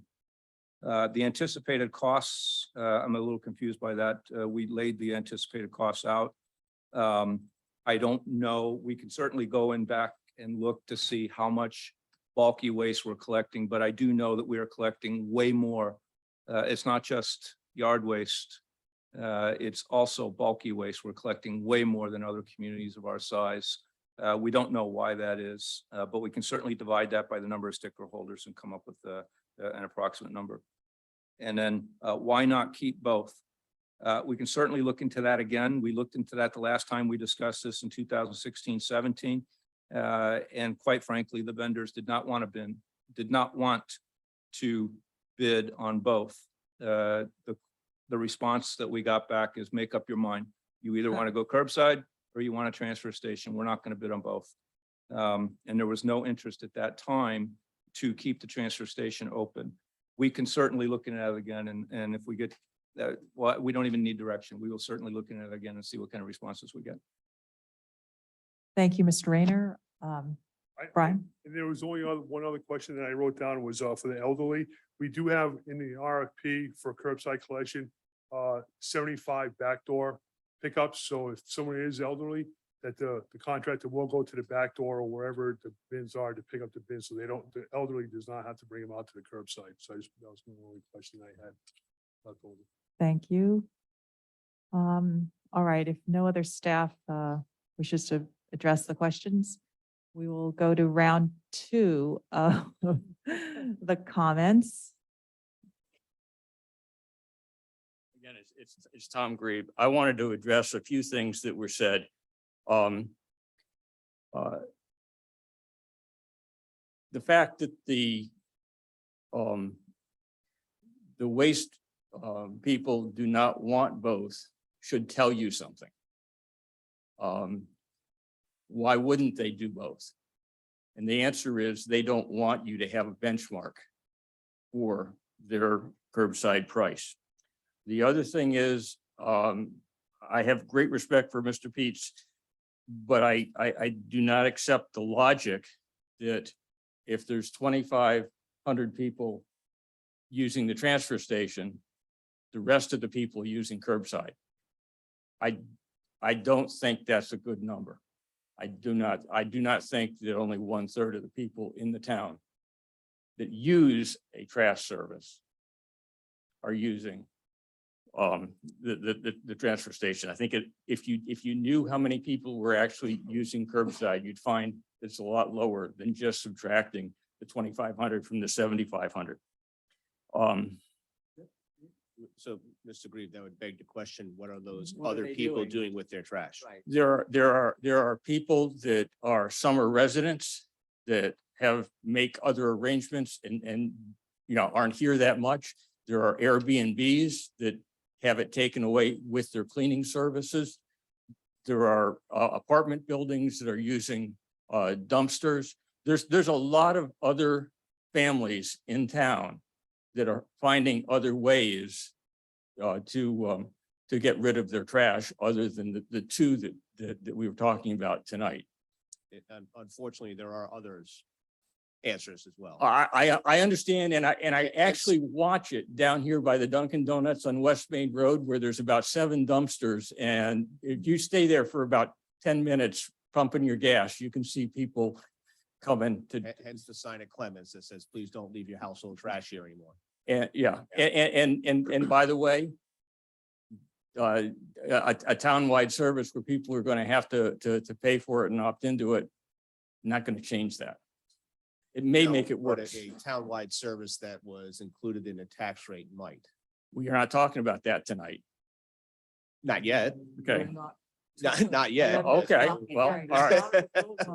Again, yeah. it's not, just again, there's not a proposal that anyone on this council, to my knowledge, is forwarding. So All right, folks, let's let him finish. The agenda item is request council decision regarding future waste collection.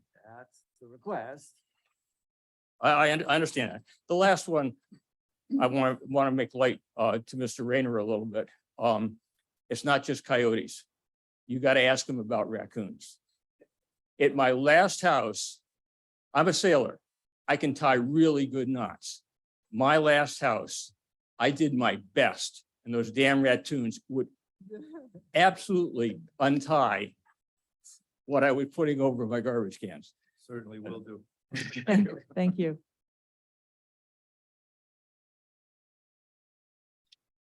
Thank you, Larry Fitzmaurice again. I want to confirm my numbers of the numbers of people who are buying stickers in the current year. My number, I backed it out of the numbers that were in the budget. And I got 2,360. Is that reasonably close? One or two off? 2339 for 2021. I believe, Mr. Peets, you had the number for the current as of September. That was about 2284. So the bottom line is, yes, it has been dropping. It's been dropping significantly. In 2010, we had 40. That's why I used the number 4,000. That's why we put it in the RFP. We were relatively stable at about 4,000, give or take 100 to 200 up until about 2016, 17. Then there was a deal that was made with Mega. They would come in and do transfer station, curbside pickup. They offered people a great rate. And since then, and I'm not blaming on them, but since then, the numbers have been dropping significantly. So we're losing about 100 people a year. Not surprising as the price keeps going up.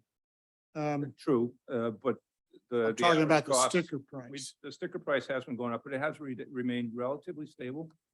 And then compared that to the private hauling fee, we're finding that the average is about $600 a year.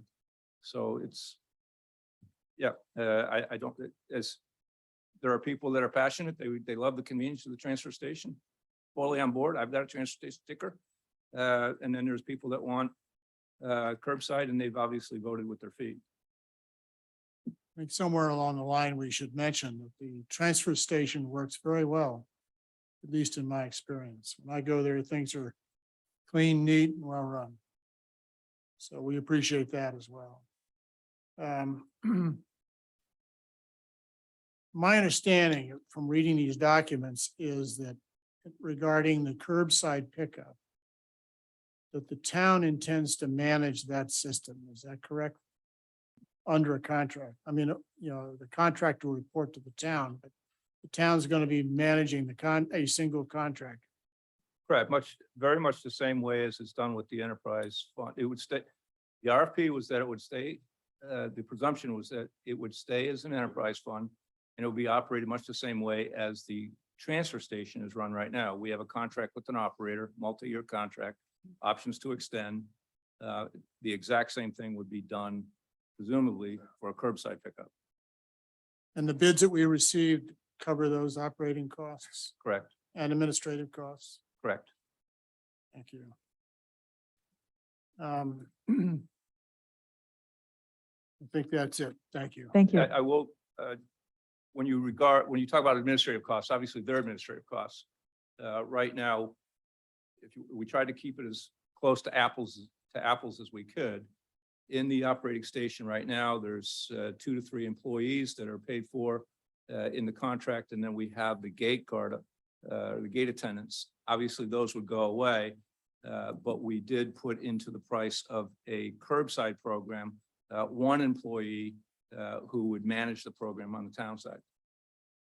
Right now, that's being done as a stipend through DPW and the town secretary. Thank you. Thank you. Peter Roberts, 50 Armagh Avenue. I want to bring up the fact that when all this first started, we had a company doing a transfer station. There was one man who was the boss and one was the worker. And they were let go. And then we hired the crew that's doing it now. They have 5 workers. We let the other one go. And the prices went up. With respect to that, yeah, obviously they were let go, but that was not a town decision. Those are contractor employees. That had nothing to do with the town. Yes, sir. Hi, good afternoon or good evening. My name is Stephen McDonald. I live at 124 Old Mill Lane. I actually came to the council because I thought I was going to be able to speak about another issue, but I found out earlier that that issue wasn't actually going to be on here. So I've enjoyed what's been said. And I wasn't planning on getting involved with this conversation until a couple of things came up. The first one was, where's everyone bringing their trash? Well, yeah, you either go to the dump or the transfer station, or you like to think people hire somebody. Now, outside in the parking lot, I have a big van. There's about 3 people in my neighborhood that on Indian Avenue that use the transfer station. Everyone else doesn't. And they put their regular trash in there. But when they want to get rid of their beds, or they want to get rid of their desk, or whatever it may be, it's, Steve, can you take this to the dump for me? Now, I will tell you right now, I have never done that. And the reason why I don't do it is because I pay for the service. Having said that, someone else here brought up, why don't we put it in the tax base? And quite frankly, that's where it belongs, in the tax base. Everybody pays taxes. We all pay taxes. Then you get to go use the transfer station. If you don't want to go to the transfer station, that's fine. Hire somebody else. But then we've at least taken that option of people dumping trash elsewhere away. Have I done my 2 minutes? Good. Okay, I'm good. Thanks a lot. Thank you. Just, it's not meant to be a response, just as a point of education for people that aren't aware. The transfer station was in the tax base up until 2006. There was a tent meeting. There was a motion made to reduce the budget, and a decision was made by staff back then the administrator and the council to take the transfer station out of the tax base to reduce the budget on the order of about $680,000, if I have that correct. So absolutely, there may be a discussion, I don't know, to put it in a tax base, but that wasn't our direction. Our direction was to compare apples to apples. Thank you. Mr. Reese. He's back. All right. I just thought of something sitting there. You've got a curbside cost pickup. Now that sounds like all you get it for that is if you went up to the transfer station and only got to go in the building and didn't get to use any of the other services there, because that's what they'll pick up from the curb. And that's what's included in the cost. Everything else costs extra money. And I think that's the thing where you're being unfair about the pricing that you've listed out on this. For example, to take a microwave up there, this is now, this doesn't mean this is fixed. $40 or $42 for a microwave. You can almost buy a new one for that much. A patio umbrella, small patio umbrella, little thing there, not a lot of stuff. That's $35. A wooden picnic table, $100. This is the stuff people didn't go in. This is all in the backup for all this. And if you don't read all this stuff, you don't see this stuff. Things that we can, this is all stuff we can put in bulky waste right now, or the metal. Get rid of a toilet, $45. That's half the price of, probably a toilet, a typewriter, $35. That's because they have to drive down from Johnston or something with two guys and pick this up in a special truck just for you. That's what's gone wrong. This is just like being able to only use the building and bypassing all the other services, leaves, clothes, shoes, books, metal, bulky waste. So you can't just say it's just the cost of the curbside, because you're not getting all the services, even though you're making it sound like we are. So just to let you know that it's real expensive to have stuff dropped off, and that's just now. So, and it's not gonna, as soon as there's no competition, this is gonna go through the roof.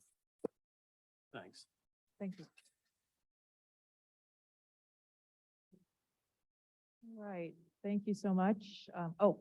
One more. Thank you for, I just wanted a chance to address some of the comments that were raised. I think a lot of great points were raised today. It's important to just point out a couple of things, just addressing indirect costs. We already have 5 after a few mergers, private haulers serving our residents across Portsmouth, with 2 additional haulers providing services to businesses in Portsmouth. They're already servicing our busiest roads as well as our most narrow street. It would be vastly superior to have one hauler serve our residents, which would reduce wear and tear on our local roads. And reducing emissions would be nice if we care about that sort of thing. It is also something that we should talk about is the loss of economy to scale. That's the cost of doing nothing. The most popular option utilized by a super majority, over 2/3 of our residents indirectly pay higher tipping fees of $115 per ton for a non-contract. That's called the Rybrook gate rate. While if the curbside option was the official municipal solution, the tipping fee would be $47 per ton. I'm hearing it might go up to $54 next year. But I just wanted to emphasize that $115 per ton is almost 2.5 times higher. I repeat, 2.5 times higher than $47 a ton. Rybrook's pricing scheme makes it more feasible to pursue a municipal option used by a super majority of our residents. I just wanted to point out that the Solid Waste and Recycling Committee works very hard to make sure that currently offered diversion items are being offered under the new paradigm. There will be, for example, Napa steps use motor oil. These are very important things. We want to make sure there's no perceived loss of services. I think it's important that we understand that the cost of fuel and truck run that's contracted in, this is a 5-year contract. There is a CPI adjustment, but that's basically the limit of how things could change if the price of fuel rises. I wanted to also point out animal control. If most people are already using curbside, they figured out a way to keep raccoons and all sorts of nuisances away from their bins. And I do think that I want to iterate that this contract RFP written to have 50 pounds of yard waste from April 1st to November 30th. And if people are creating more yard waste, we should really think about on-site composting, I think that's another presentation that we hope to bring to the town council at a later date. And we just have to think about there's something going on because we're up right against the cap for yard waste. So yard waste is free to tip at Ryder before you hit the cap, but you still have to pay for the transportation per ton.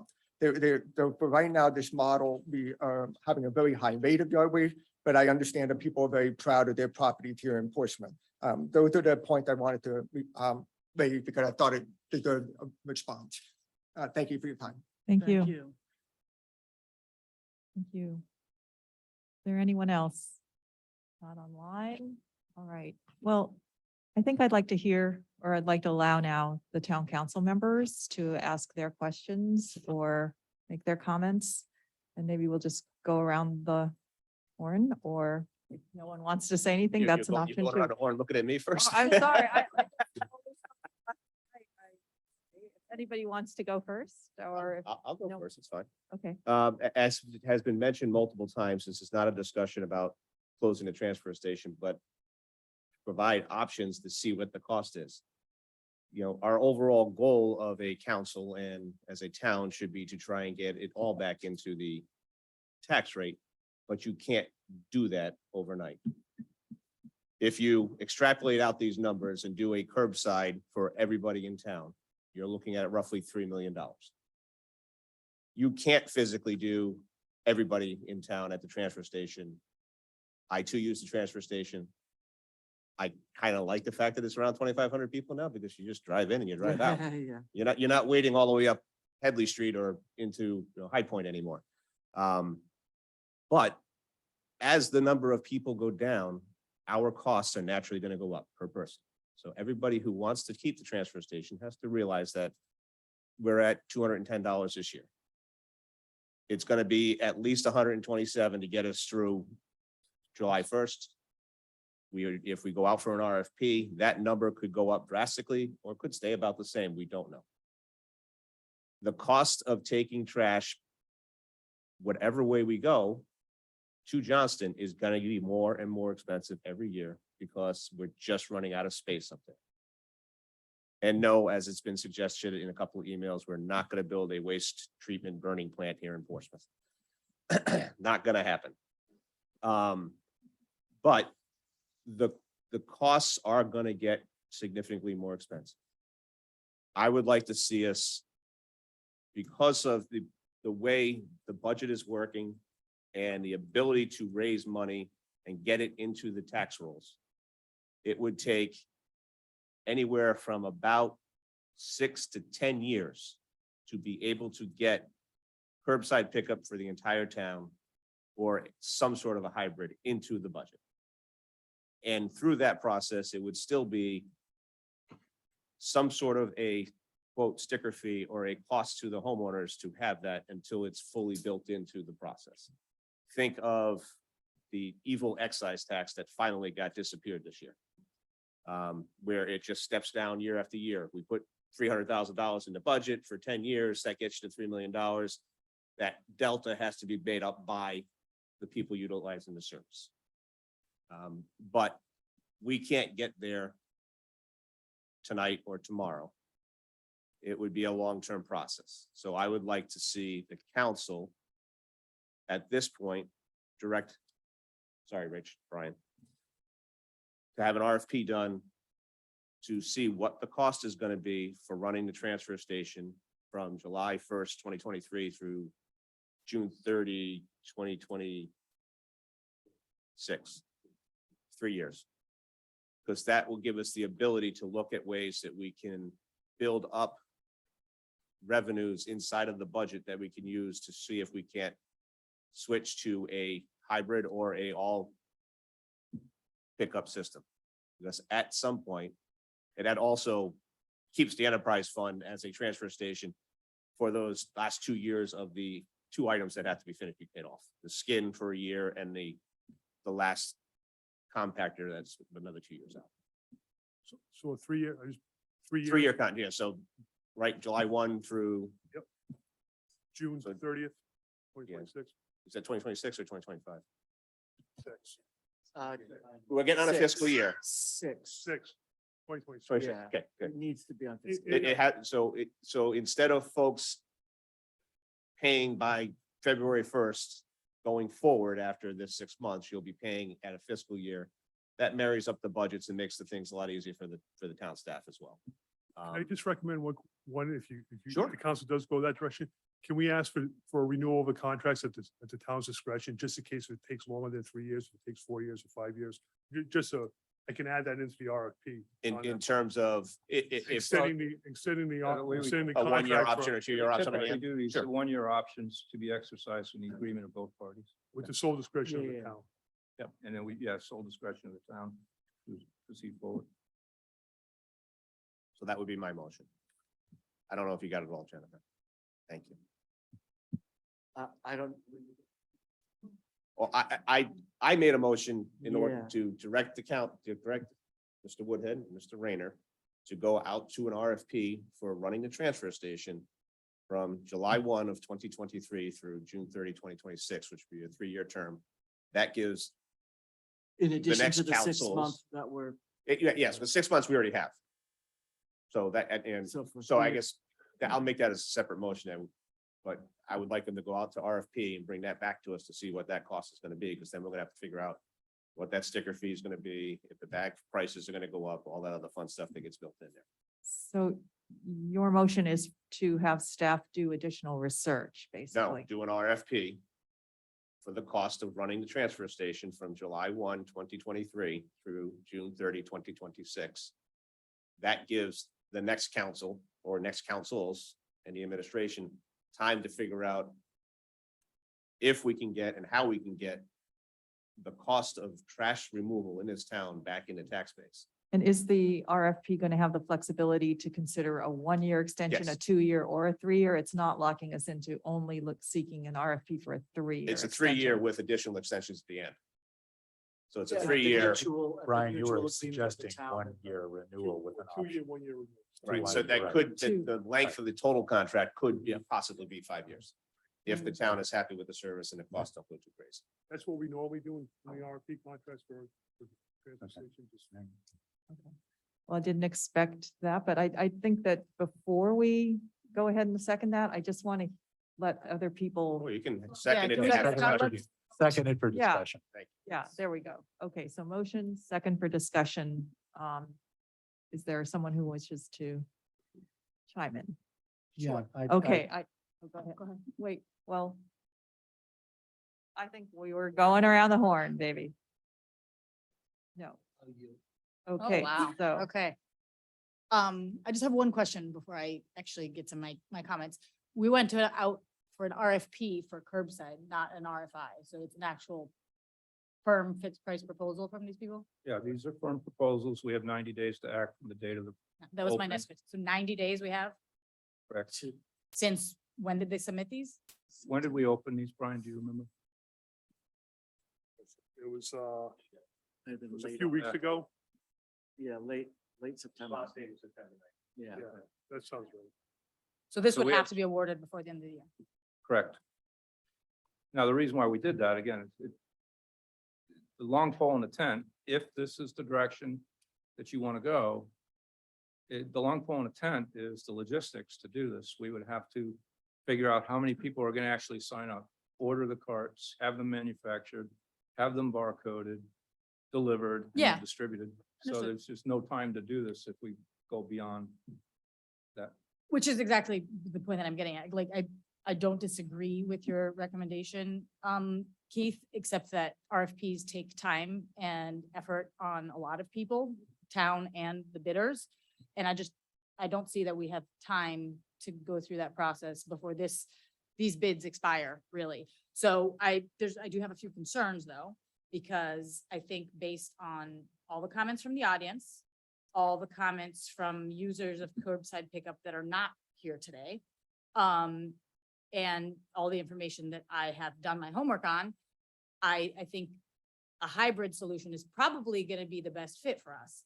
So I think the most glaring thing is the number of households that don't use the transfer station and the number of households that do opt for curbside pickup. Now, I think that shows two things. One, there's a lot of households that either don't have time or don't want to use the transfer station, and that's fine. They have, like Rich said, voted with their choice to contract for private curbside pickup. And then there's a lot of, there's a significant number of households that prefer to use the transfer station and have done the same. So there's no silver bullet that's gonna make everybody happy. And I think that's pretty obvious on all fronts. So I am in favor of maybe bidding out both somehow and figuring out a way to provide curbside pickup for the vast majority of households that already use curbside pickup and would benefit greatly. Based on the numbers we've seen, it'd be less than half to use a town coordinated or quote unquote sponsored curbside pickup program. And I'd say, Little bit more than that. So you're looking at $400. So the no, average cost is about I know, 600 I right know now. what I pay. And I pay almost $800 a year. So that's a bit higher than the number you quoted, and compared to the numbers that you guys got in RFP, it's a significant savings. Now, I don't know what everybody else is paying, but that I'm just comparing versus the bill that I pay every month. I'm only going off of Waste Management. I looked them up last night and it's $50 a month. It's not. I pay them $66 a month. Then you're getting $16 robbed by Waste Management. I'd call them up. Well, they quote you a number, right? Yeah. And then there's a bajillion little fees that get on before you actually get Oh, an yeah. invoice every month. So it's I'm not sure there's, always a fuel- apples to I bet apples. there's a fuel surcharge on there right now. All sorts of surcharges and stuff. Perhaps So I think, Before we, obviously, we're gonna look into a hybrid solution, but we do have our expert consultant. I believe he's still on the line. And we've gone down this road before and we got thumped pretty hard. So let's ask. can I just finish my? Sure, my absolutely, ma'am. comment? I'm sorry. So I do think that, it is our duty to try to provide a solution that meets the needs of the majority of our residents. The majority of our residents have chosen to use curbside pickup. So I think we need to try to find a solution that serves them well. I don't think that means that you have to close the transfer station. I would love to find a solution that provides both. I do 100% think this needs to be in our taxes. I think it's a town service. It's a basic service. Nobody wants rubbish sitting around our towns. And so we need to find the right balance for what we put in our taxes, and we need to figure out how to do it over time. I realize we can't do it in 1 year, but I think this enterprise solution is a recipe for disaster. It causes a lot of issues, and it should be paid for in our tax base. The last thing that I do have to say is that, and I have a feeling the consultant is probably going to disagree with me, but the pay-as-you-throw bags, they really throw out the whole curbside plan. Everyone I talk to is double bagging trash. That's a horrible idea. I looked into it. There's towns elsewhere that require the use of pay-as-you-throw bags, but they require the use of compostable bags at least, so they're not using bright orange plastic trash bags. So I have a huge issue with the pay-as-you-throw bags, and I would strongly favor a solution that did not include those. So those are the only points I wanted to make. Thank you. Mr. Katzman. Thank you, Madam Vice President. I want to thank everybody for their input tonight. I heard a lot of good comments. I don't like to dwell on negative things, but I think there were a couple of things said that need to be refuted. Some of these have already been refuted, so pardon me while I go through my notes. I'll just say again, there is no proposal. I came with no agenda tonight. I don't know others. But the idea that we came here with the idea of doing some specific thing is just not true. There was a comment early on about, well, if you're living a cookie cutter life, something, but real people living a real life. I reject the characterization that there are real people and those others in Portsmouth. We are all Portsmouth residents. We're all the same. There's no people who's better or real than anybody else. And I just think it's important for me to refute that, even though it has nothing to do with trash. And lastly, something about a quid pro quo. That sounds like a crime to me, like bribery. And nobody I know on this council wants to go to prison. I'm sure Mr. Rayner doesn't. Let I me think just it's a state very- categorically, I forgot to address that. There's absolutely no Yeah. incentive that's been offered to the Yeah. town to That's- pursue any option. There is no, it's just options. Yeah. They're it's- presented it's- for your, it's, your review. Not only that, but the idea that the council would go for a deal like that is ludicrous. And lastly, just to refute things, the idea of, well, curbside pickup means there'll be trucks going down my street. Well, there's already trucks going down my street. First of all, there's my private trash hauler. They come on Mondays. I see Miga and I see at least one. So I got 3 of them. If we had town curbside, there'd be 1. So I don't know why trucks are a thing. I like the transfer station. I don't use it.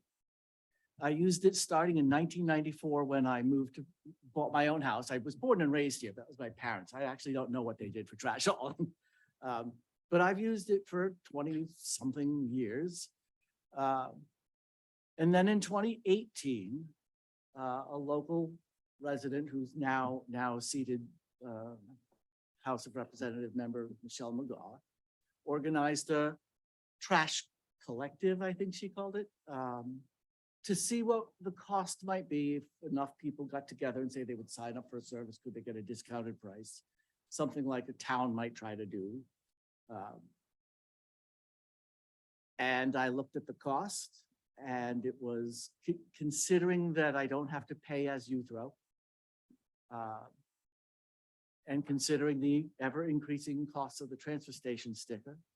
And considering that me with my probably have to have knee replacement surgery within the next year knees. The idea of packing my trash in my car every weekend was no longer as romantic as it used to be. I wheel my barrels. Some people talk about, oh, these terrible barrels. How are elderly going to, they're on wheels, folks.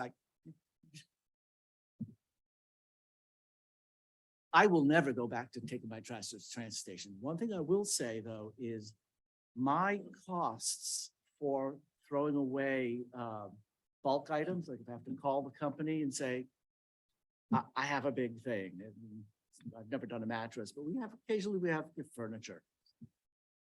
These seem high to me. I don't have my bills in front of me that I've paid, but I think that the bidders may have balanced a lower base fee to thinking they'd make it up on some pickup things, but the bulk item costs seem a little high.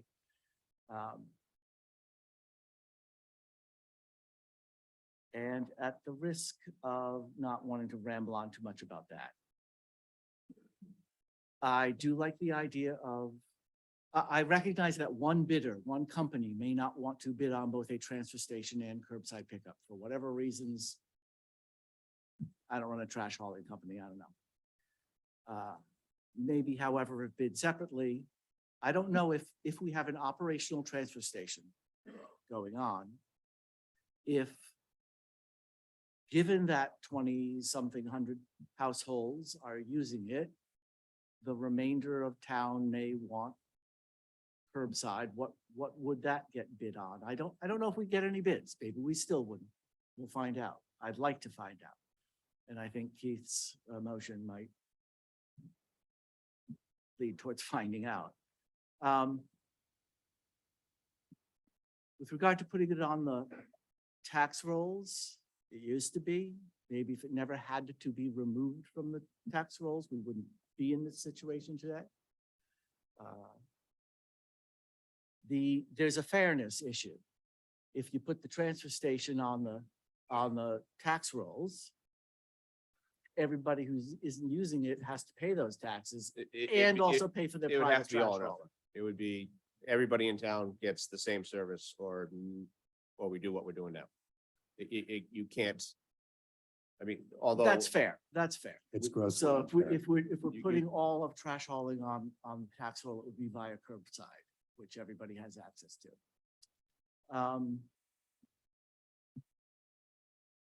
There's also even rolled out over many years, putting something like $3 million into the tax base, I think council members and members of the public need to understand that there will be, given the tax cap law, there will be no money for anything else. We will be running at the level of services that police and fire are at, DTW are at, and all these surveys we've had about, gee, wouldn't it be nice if we had, maybe we could expand our parks and playgrounds or have a community center. We will be spending all of our money on getting trash hauling into the budget. And if that's what folks want, that's what folks want. I just want people to go in with their eyes open.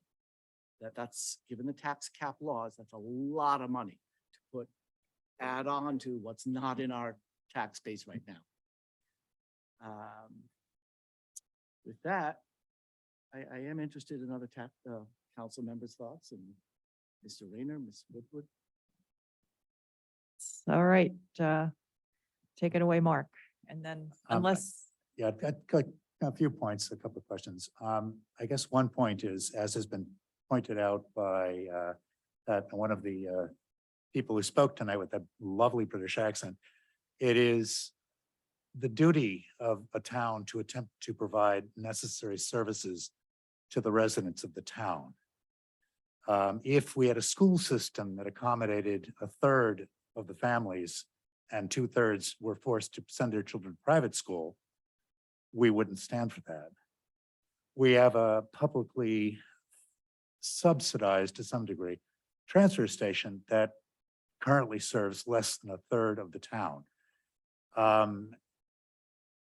Now the enterprise fund that funds the transfer station, is it entirely self-supporting, or do we subsidize it at all? Does the town subsidize it? So it's okay, so it's self-supported, so that's not an The issue. only people who get a subsidy are Prudence Island. Right, exactly. That's Right, the that only different, folks that have a different issue. partial coverage But- by Right, taxes. a different issue. could I just say though, that when we had the breakdown of the compactor and what was it, $125,000 or something, didn't we bond that out? We didn't ask But the it's in the, people. it's in the enterprise fund. So the payment Payment for for that that. bond is in Right, the comes out enterprise of fund. Okay. sticker So sales, yes, the etc. town bonded it, but the payments come back out of the enterprise. Okay. Speaking of the compactor, what is its estimated useful life at this point? Do we have any idea? We do PM on it every year. I can ask McGuire what the life frame of it is. I mean, we did just put a new transfer compactor on the other side. So, How much would it cost to replace? I forgot what the last price was. It was like $250,000. Yeah, it was something like that. 215, 230, something Alright. like that. They're expensive. though. A cost which would have to be borne by the people who buy stickers Right. for the transfer station. So that's a potential rock, it's somewhere ahead of our ship. So I, like, as other people have said, I would like to see trash pickup be something that the town supplies. And I agree with councilors Abbott and Hamilton that this would be most equitably and efficiently done as part of the tax base, but given the total cost, we certainly can't do it immediately. So I think, as much as I think it's an inferior solution, I think it would be reasonable to try to get as many people and the town as possible interested in a townwide curbside pickup, and at least initially make it an enterprise fund. And if a sufficient number of people in the town join in, it might be more practical than at some point down the road to actually gradually transfer the cost from stickers and whatnot to the tax base, since people, again, if the vast majority of people are going to pay for it anyway, it's probably better to do it that way. But certainly initially, it just doesn't seem like we can practically do that because of the budget caps and whatnot. Rich, you were saying that the consultant had other points to make regarding the cost of operation and whatnot.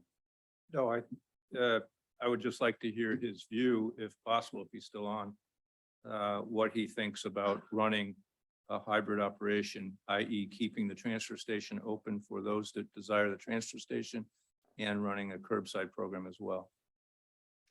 I am still on. Can you hear me? Yes. I have maybe 4 or 5 points based on listening to the comments. We did the systems analysis for Middletown originally when the Navy forced them to close their transfer station. And at that time, they were looking at either building a new transfer station or going to curbside. And the overall costs were lower for the town to implement a curbside program than they would be to start a transfer station and continue with subscription service. And I think I can say with certainty that the lowest cost system for Portsmouth would be a single townwide curbside collection contract. We recently completed a statewide analysis for the Resource Recovery Corporation, looking at food waste or organics collection. But as part of that, we obtained data from all the municipalities in Rhode Island concerning their curbside collection costs. And the lowest cost curbside programs are single contractor collection as opposed to subscription collection. So I think everyone is on the right track with the assumption that if you were to implement a townwide single contractor curbside collection contract, you would save residents a significant amount of money over your current multiple subscription curbside program. I would say that if I had that the optimum system probably, because I think you are right that the costs for bulky waste that have been bid are pretty high, would probably be to have a hybrid, which would be a transfer station that was available for bulky waste and perhaps yard waste on a certain number of days, and a townwide curbside collection contract for everyone. And I just want to point out that I'm not very worried about raccoons and foxes. You're probably well aware that many Western communities deal with bears. And if you can set curbside containers out and make them bear proof, you certainly wouldn't be too worried about foxes and raccoons in terms of the rolling carts. So those are my initial observations from tonight. I understand that what the Department of Public Works was trying to accomplish was really a hybrid system, a difficult one in terms of bidding it at a time of high inflation and a lot of uncertainty, which I'm sure impacted the prices. And the other uncertainty being that we didn't know how many households would sign up for this curbside program, which added another level of uncertainty to both the RFP and to the bidding process. If you were to go out with a townwide curbside collection bid, my guess is with some certainty that all the households would participate in it. My guess is that you would have a lower cost and a more efficient system. And perhaps you could then design a transfer station for bulky waste and other hard to handle waste, which would run off of an enterprise fund, which would be lower cost than what you would get from a curbside collection of bulky waste. So those are kind of my initial thoughts based on the conversation tonight. But Counselor Abbott, then Counselor Ryan. I'm not an expert in this field or a consultant in trash hauling, but exactly what he described is what I would envision as the great solution for Portsmouth, where we have curbside pickup for everybody in the tax rolls, and we retain the transfer station for bulky waste. I have seen other towns that operate under that model, and it seems to work quite well. And so that sounds perfect. The one question that I did have is the RFP that we did put out, is it contingent on the use of the pay-as-you-throw bags? No, it's not contingent. I mean, I'm sure they made the assumption that pay-as-you-throw bags would be used because we specified that, but their bid costs are more likely based on a per ton and per stop costs. They probably assume that because you had pay-as-you-throw bags, there would be less waste per container than if you didn't. And so that may have had some impact on their bids, but probably not a significant impact. And just to point out that Middletown was actually the first town. I've been in the business 40 years and have been advising municipalities around the country for a long time on on solid waste and recycling. And Middletown was actually 10 years ago, the first municipality that we were aware of, and we were the consultant for them, who specified pay-as-you-throw bags in their carts. And although we were skeptical at the beginning, it ended up being a pretty successful program for Middletown. So it has worked for Middletown, and other municipalities have adopted it based on the success in Middletown. So where does the money that we pay for the pay-as-you-throw bags go? Does that go back to the hauler or is that go back to the town? It goes to the town, and it's, again, this was set up in an enterprise model, so that goes back to the town, and that revenue would be used to reduce the cost of the sticker to be part of the curbside program, just So the as it is. pay-as-you-throw bags offset the cost of the Right, sticker. and, but it's, again, it's to the consultant's point, and the reason why we went to pay-as-you-throw was never for revenue. It was because, if you recall at the time, our recycling rate was in the single digits. Yeah. Right, and Middletown has the highest recycling rate, or it has had the highest recycling rate in Rhode Island, in part because of their program. And just like the assumption here, Middletown uses their stickers, their pay-as-you-throw bags, to reduce the overall cost of the program for the curbside program.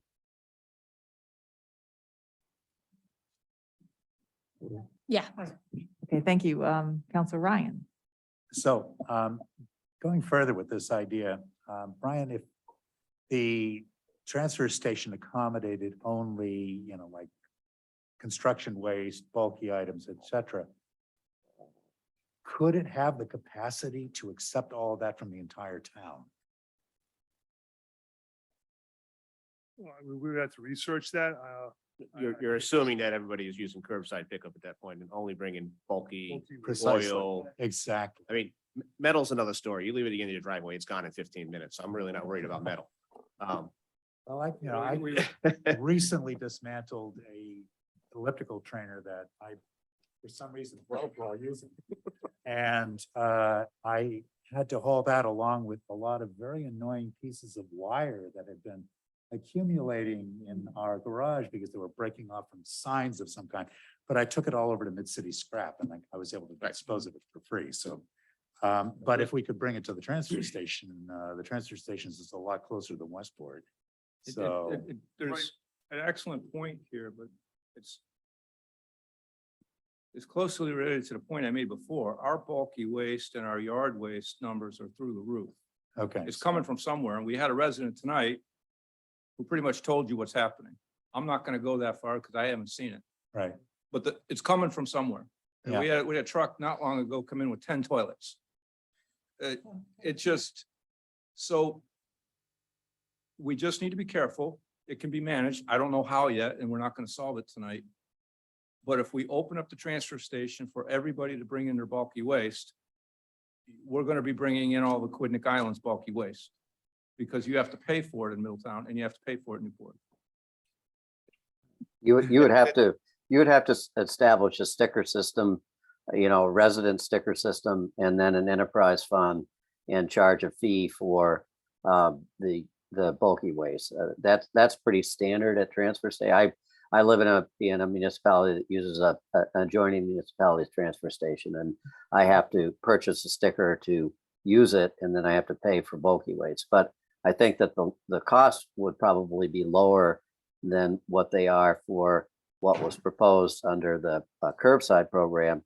But you're absolutely right. What's happening now is that you're getting lots of bulky waste from multiple households. That's clearly the case, and that's not particularly surprising.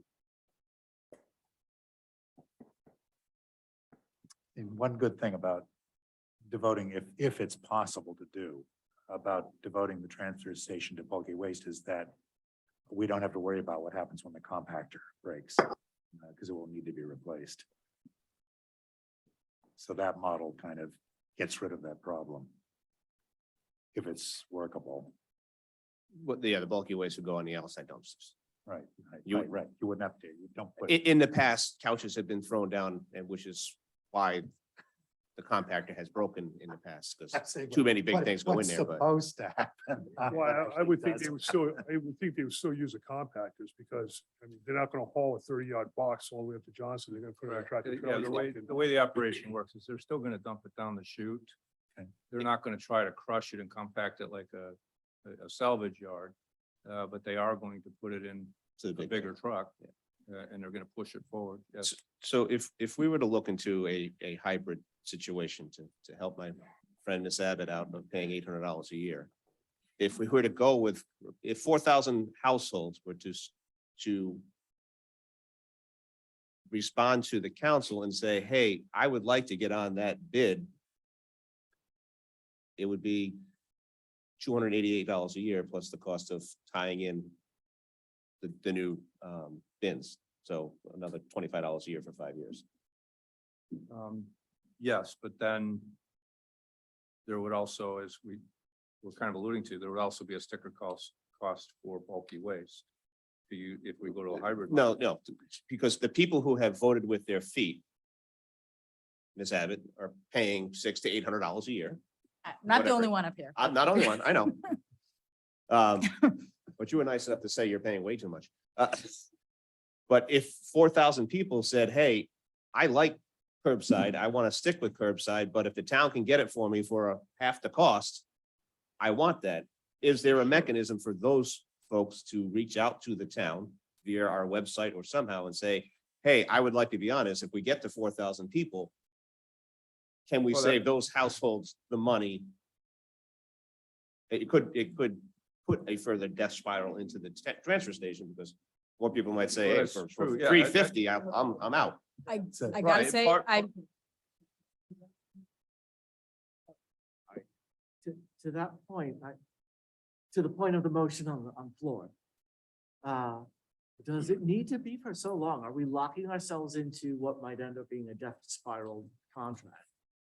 At 3 years, 5 years out? I understand the logic of trying to bake in enough time to roll out perhaps in phases. I just don't know if 3 years does sound long to me. agreed. Which, I don't know if you're gonna get a response for a 1-year contract. Yeah, maybe not. That's my only concern for a 2-year contract. And maybe I'll just jump in. I don't think a 3-year contract is that long of a time. Okay. Because by the time you research everything, you put on another RFP, this is a long process. lot of work. We started this back in, June with Yeah. Ted, going through this whole So- process, and we finally came up to right now. But the So there is- RFP for the transfer station already exists. We just have to update it. Right, so there is For that declining part, use of the transfer station that we know. And it may become financially unsustainable, but from facts and figures we have in front of us right now, it is not yet financially unsustainable. It'll work for another year. we think. Yeah. It's financially sustainable if there's one person who wants to use a transfer station and spend $680,000 a year. But it, Pay for the new compactor. right. They But- really but- like this. But my question is there are there's 2,300, well, there's 1,500 households and there's another 700 that use 2 stickers, would be mine. Right, me too. But there's give or take 5,000 other households out there utilizing curbside pickup that could benefit from this RFP that we sent out. Yeah, no, I agree. Yes, correct. I'm gonna add a couple comments. Is one, I think one big risk, it lays in the pay-as-you-throw bags. I wonder if you're gonna get 4,000 households to give up the curbside pickup with the flexibility that it provides and commit to using orange pay-as-you-throw bags. So I think that is a risk that is real, because I've asked a lot of people and I'm not sure people are ready to commit to that. For a variety of reasons. Right now with a curbside bin, whatever you fit in the bin, they will haul away. Two, I think, ideally, we would go out to bid with exactly the solution that the consultant is telling us is the most cost effective, which is the curbside for everyone and a transfer station for bulky waste. We didn't do that. So given the work that's gone into this, to me, it appears like the most prudent solution would be to award the RFP for the curbside, because we've already done the legwork and we have bids in hand. that realistically might just go up if we wait and don't award it. And then go out to a separate RFP for the transfer station. Is that what we would do realistically? What are our options? You have multiple options. but Right. The problem I see with your suggestion is we have to, A, set up a mechanism through the tax department to charge the people, whatever that number is gonna be. 315, 325, 350, whatever that is, For the curbside. for the curbside, because the cost and how I'm reading this bid, the cost for up to 4,000 households for Republic is $288 and per Is person. it up to? What if only 2,000 households sign up? That's a question I need answered. We will find out. Are they gonna do it? Higher. Which, well, ironically, they're higher with more people than they are with less people. So that's why I'm confused by this bid process that The Republic gets higher. That's why if they're all higher. If you, If we- if you go mega, they are $315. right. but And then it's if you not- go to 4,000 to 5,000, it's $363. If you go over Right. 5,000, it's $400, it's Right, so $395. it's not linear. So Right. obviously Republic is based on our assumption of 4,000 households. Republic is the better bid. If you do it town-wide, if we assume we're gonna get 7,000 households in here, then I think MTG or Mega becomes, if I recall, the bid It cheaper. would be mega, but if we're gonna go with townwide, this would have to go Correct, We'd have and to that's, rebid that's it, my yeah. next, Rebid and it. that's my next Yeah, yeah. But point. what happens if we don't get 4,000 households? Is- Maybe Ted could answer that. If we don't get 4,000 households in it, that's what we were. It's a fixed fee price, right? For the- Sorry, what were we Up gonna to say, Mr. 4,000. So their price of the 1,154,800 is for 4,000. That's what. Right, They're gonna which is give us why- But if we only 8,000 sell bins. 2,000 stickers, Well, then the sticker price goes up. That's why we Right. put in Okay. those various sticker Yep. prices. And to the answer of, could we get, how, part of the program was, and then part of the logistics that I was alluding to, we would have to poll the town via mailers or online sign up to see how many people are Right. committed to this program, because we're gonna, once you commit, if we do this, and again, it's not a proposal, we're exploring options. Right. But if we do this and you commit, we're gonna get a bin and it's gonna be delivered to your address. And it's not your bin, the bins belong to the address from now on, And paid for over 5 years. and paid for out of the enterprise fund or however we're gonna do it. But to me, it's first 5 years, whatever, I'm gonna round up, $300 a household plus $25 a bin for 5 years. Right, So and it's then, $350. so that's, ideally, there's a lifespan, Ted, correct me if I'm wrong, but I believe it's over 10 years, average 10 years for a bin. So then we would have to go into a cycle, once these things are paid for, where we start factoring in to the program, the cost for replacements and repairs of bins. But hopefully that price would come down or it would offset the linear increase in sticker prices as that price comes down and other operating costs go up. So, I think the Solid Waste and Recycling Committee has done extensive work on this. But it's not an easy solution, but the No. bottom line is, if we're gonna make it townwide, then it's a substantial change to the RFP and we would have to re-RFP this. You mean you have to re-RFP the curbside proposal? Correct. But yeah, but we'd have to RFP anything related to the transfer Right. station anyway, right? And it might be we were difficult gonna to do anything. figure out how many Correct. If people are we're interested. gonna in this. extend the transfer station operation, obviously, we would have to put out an RFP if we're gonna go longer than a year. If we're gonna do a year, I think under the Rhode Island procurement laws, there's enough room in there where we could negotiate an increase with the current operator, if he's even interested. I don't know. We haven't broached it with him yet. that's the problem. The existing contract could be extended a year from The next June. expiration of the On contract. 30, correct? Legally, it could be. I don't know if we haven't broached They them, need to so I want, don't, yes, I don't know if they need to they. accept it. It might be difficult to try to figure out how many households are interested. I mean, the Solid Waste Committee did a very nice survey about how people wanted to dispose of their waste a few years back. And what was the total response? It was like, what, 200 or 300 people responded, Ted? It was more. Wasn't a very large number. Well, no, it was more than 200. Yeah. I'm gonna venture a guess and say that the however many thousands of households that are using curbside pickup are the same households that don't answer surveys from the town. Yeah. It's, Well, the I thing would- that, the thing that we have to establish tonight, it's not, it's a secondary motion to my current motion, but what is the cost going to be for the next 6 months from January 1? That has to be done because they're going to run the station no matter what. So we have to get to June 30, which I think was $127.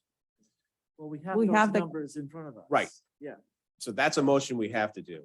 But in terms Go ahead. of the long-term goal of the town and the council, if the town wanted to get to a point to have a hybrid system where it's your weekly trash and recyclables are picked up at your house, you could take out I mean, you could save money by taking out the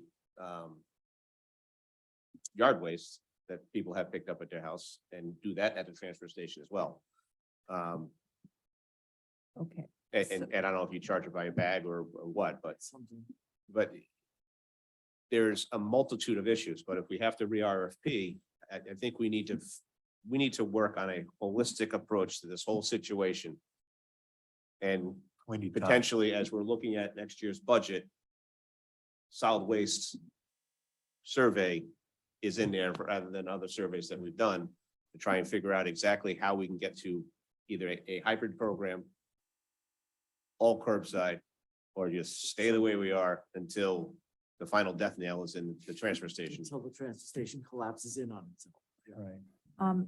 So, Mr. Woodhead, did you want to make comments that No, I'm. you're okay? All I'm right. Okay, whatever you guys want to do, So- I'm Okay. good. Seems that the most popular options that are being discussed right now are to try to keep the transfer station as a place to put bulky waste and then have regular trash being picked up by curbside. But Mr. Rayner's already told us that there's no hauler that's interested Well, in we'll find bidding on out, both but- contracts.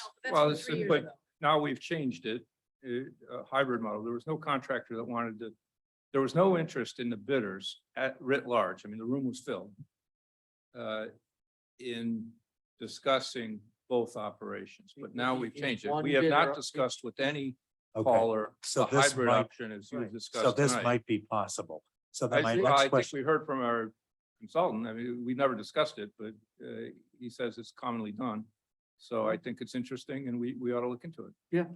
and then I guess the other question is, there's been skepticism that the current transfer station site could actually accommodate all of the construction, That's it. metal, We're- bulky. Obviously, we're throwing out a lot of ideas tonight. Yeah. There's a lot of homework. This is going to require study. We absolutely, again, I think the point was made earlier. The transfer station was built in 1972 for 9,000 people. We're almost 18,000 people now. And we throw away a lot more stuff Yes, we do. today than we did back in 1972. So we need time to study this. And we need time to get experts to take a look at this.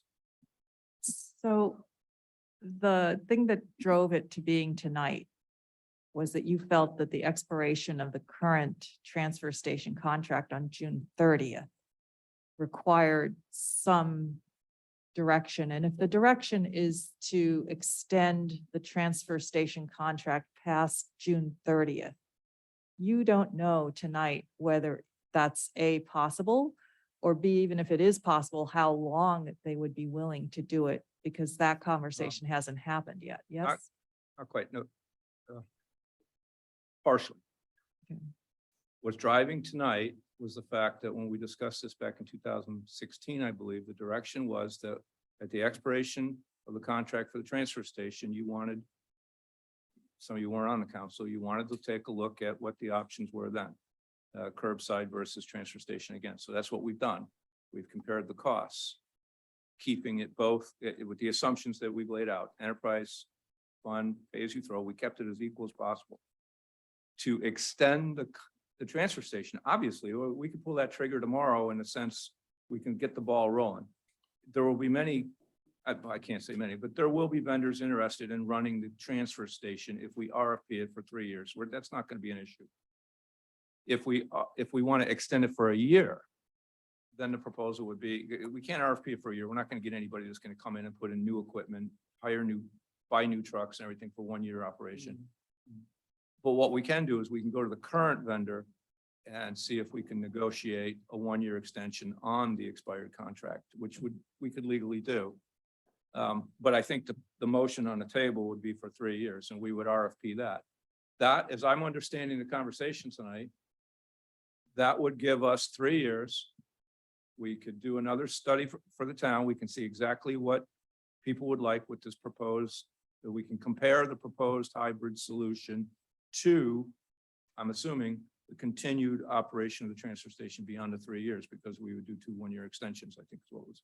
And that would give us more time to vet some of these questions and these issues and concepts that have been brought up tonight. And just to, I'm not really in favor of kicking the can down the road entirely for 3 years.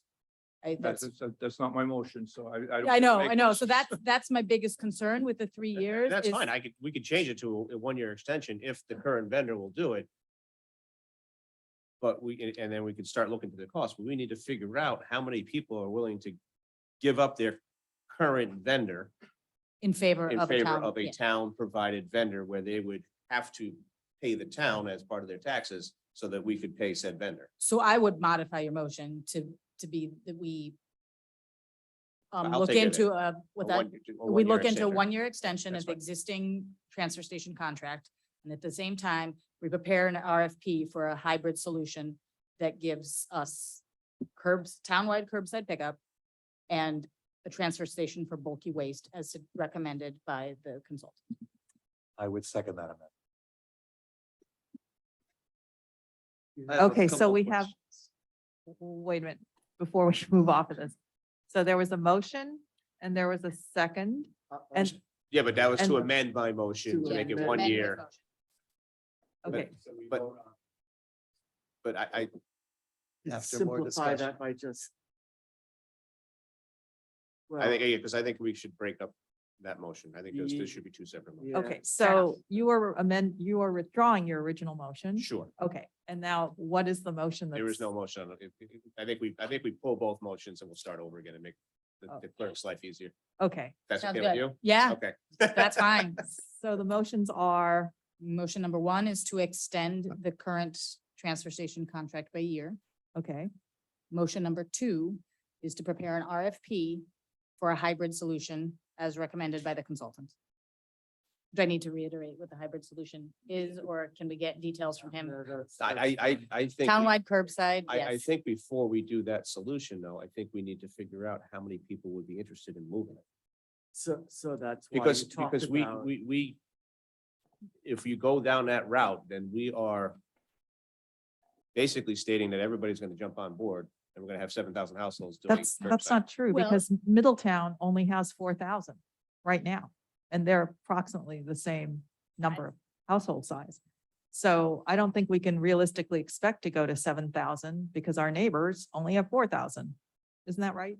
Middletown also an enterprise, or is it? It attached? is. It's an enterprise fund. With pay as you throw. And With Page. anybody can sign up. It's about 140. 141. 141.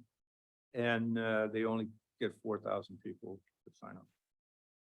Well, that's 141 is without the additional With that, fees, yeah, but, and of and the course, they have bags, that, but still. that bulky waste schedule and everything else. Yeah. But bottom line is significantly lower than private haulers. So again, they're scratching their heads there too. Why don't people jump on board? Don't know. So do you want to split up those motions or do we have one motion? We have one motion already for the transfer station. No, I removed my motion, Okay, Right. which right. essentially removed your motion because you can't amend something that doesn't. yes, exist so we have a Correct. motion. Just, we don't have anything right now. Oh, I There's- thought she there's just nothing- made Wow. a, Just made a. she just I made made a a motion motion. to extend Okay, the but it transfer wasn't- station contract for a year. 1 year. All right, but it wasn't seconded. It's Did been we second. second it? I mean, Well, it what are was you just talking second. about? Go It ahead. was So just- it's seconded now. We Okay. have a motion. And then the second piece of that. Let's just, we'll deal with one motion. at a Okay, time. Yeah. all right, fine, That's- fine. I'm Thank sorry, you. I'm sorry. One motion at a time. So we will have, okay, we have a motion and a second, and I believe, Mr. Kelly has some comments or questions. Kelly has comments and then Mr. Roberts has comments.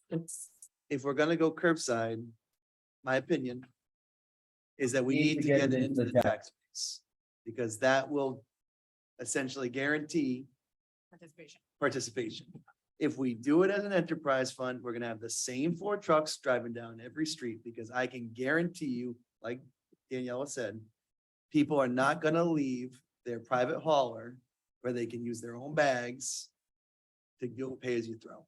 And I think that's the issue Middletown's having as well. I agree with you, but you can't pull that trigger overnight. Oh, I agree. I think we So- should extend the transfer station for a 3-year contract, So. but it's not the motion that's on the floor right So people would have to, if you're gonna do that, again, you're looking at roughly $3 million. For everybody in town to do curbside pickup. Probably a little bit more if we're gonna do a hybrid. And we can only afford to do so much each year in the budget to make up that $3 million. So it's gonna take 10 years. So now. That's right. year one, people are gonna pay $350 extra check, not in their taxes anymore. And then it's 300 and then whatever that number is. So. And, all right, so are you done, Mr. Kelly? And I'm just curious of what the town employee that's inside the curbside collection budget would be essentially, what do they do that the contractor's not doing? They're going to administer it on the town side. They're going to be the ones answering the phone regarding problems with the pickups. They're going to be the ones checking to make sure that there's proper separation between recycling, checking up on the vendor and the people, proper separation between recycling and solid waste, and they're going to be managing the contract. Okay. Does Middletown have an equivalent? Does Yes. Tiverton have an equivalent? I can't speak to Tiverton. Middletown does have an equivalent. It was essentially their only responsibility for first few years of the contract, maybe more. And now that their system is mature and pretty much self-running, he spends half his time on solid waste and half his time on recreation. I mean, I just question it because it would appear to me that if we have a contract with a contractor, why can't I pick up the phone and call them? I mean, in a perfect world, maybe that would work, but it doesn't work that way. We have a transfer station right now and there's an operator, but we spend, as the Solid Waste and Recycling Committee told you tonight, and a number of other people, we spend an incredible number of hours every month working on the transfer station. I mean, and we pay a stipend to DPW and we pay a stipend to my secretary so that they can take care of this. And you also need somebody on the town side who's dealing with RIRAC. Okay.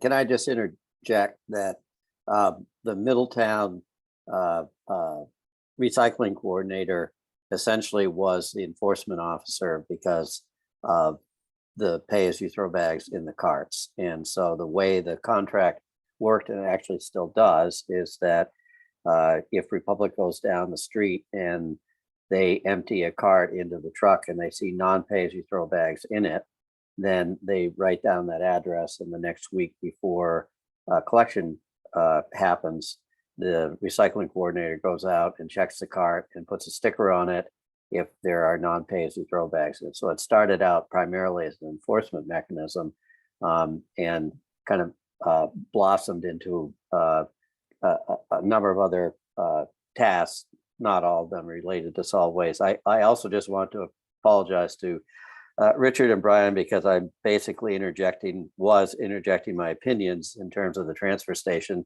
I spent 3 days at the transfer station probably 7 or 8 years ago when lines were way out the road, and it was what I consider to be one of the most dangerous transfer stations I'd seen in terms of people walking up to a very deep pit and throwing stuff in. And I have not been back since, so I don't know what the capacity of the transfer station is to handle bulky waste or other things. I do think that I'm not positive that Middletown has 100% enterprise fund for its curbside collection program.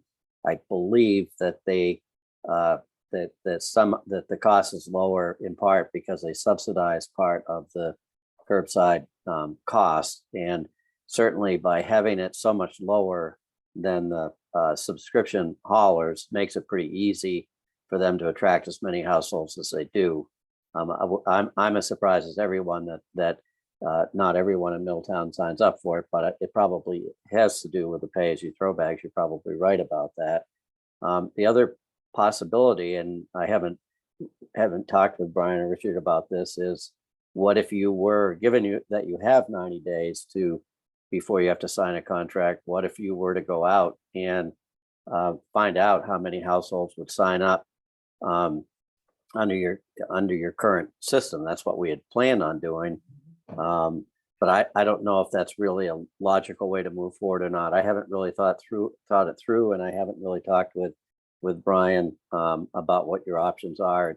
It's been an interesting conversation tonight, and I haven't really had a chance to decide exactly what I would recommend to the town going forward.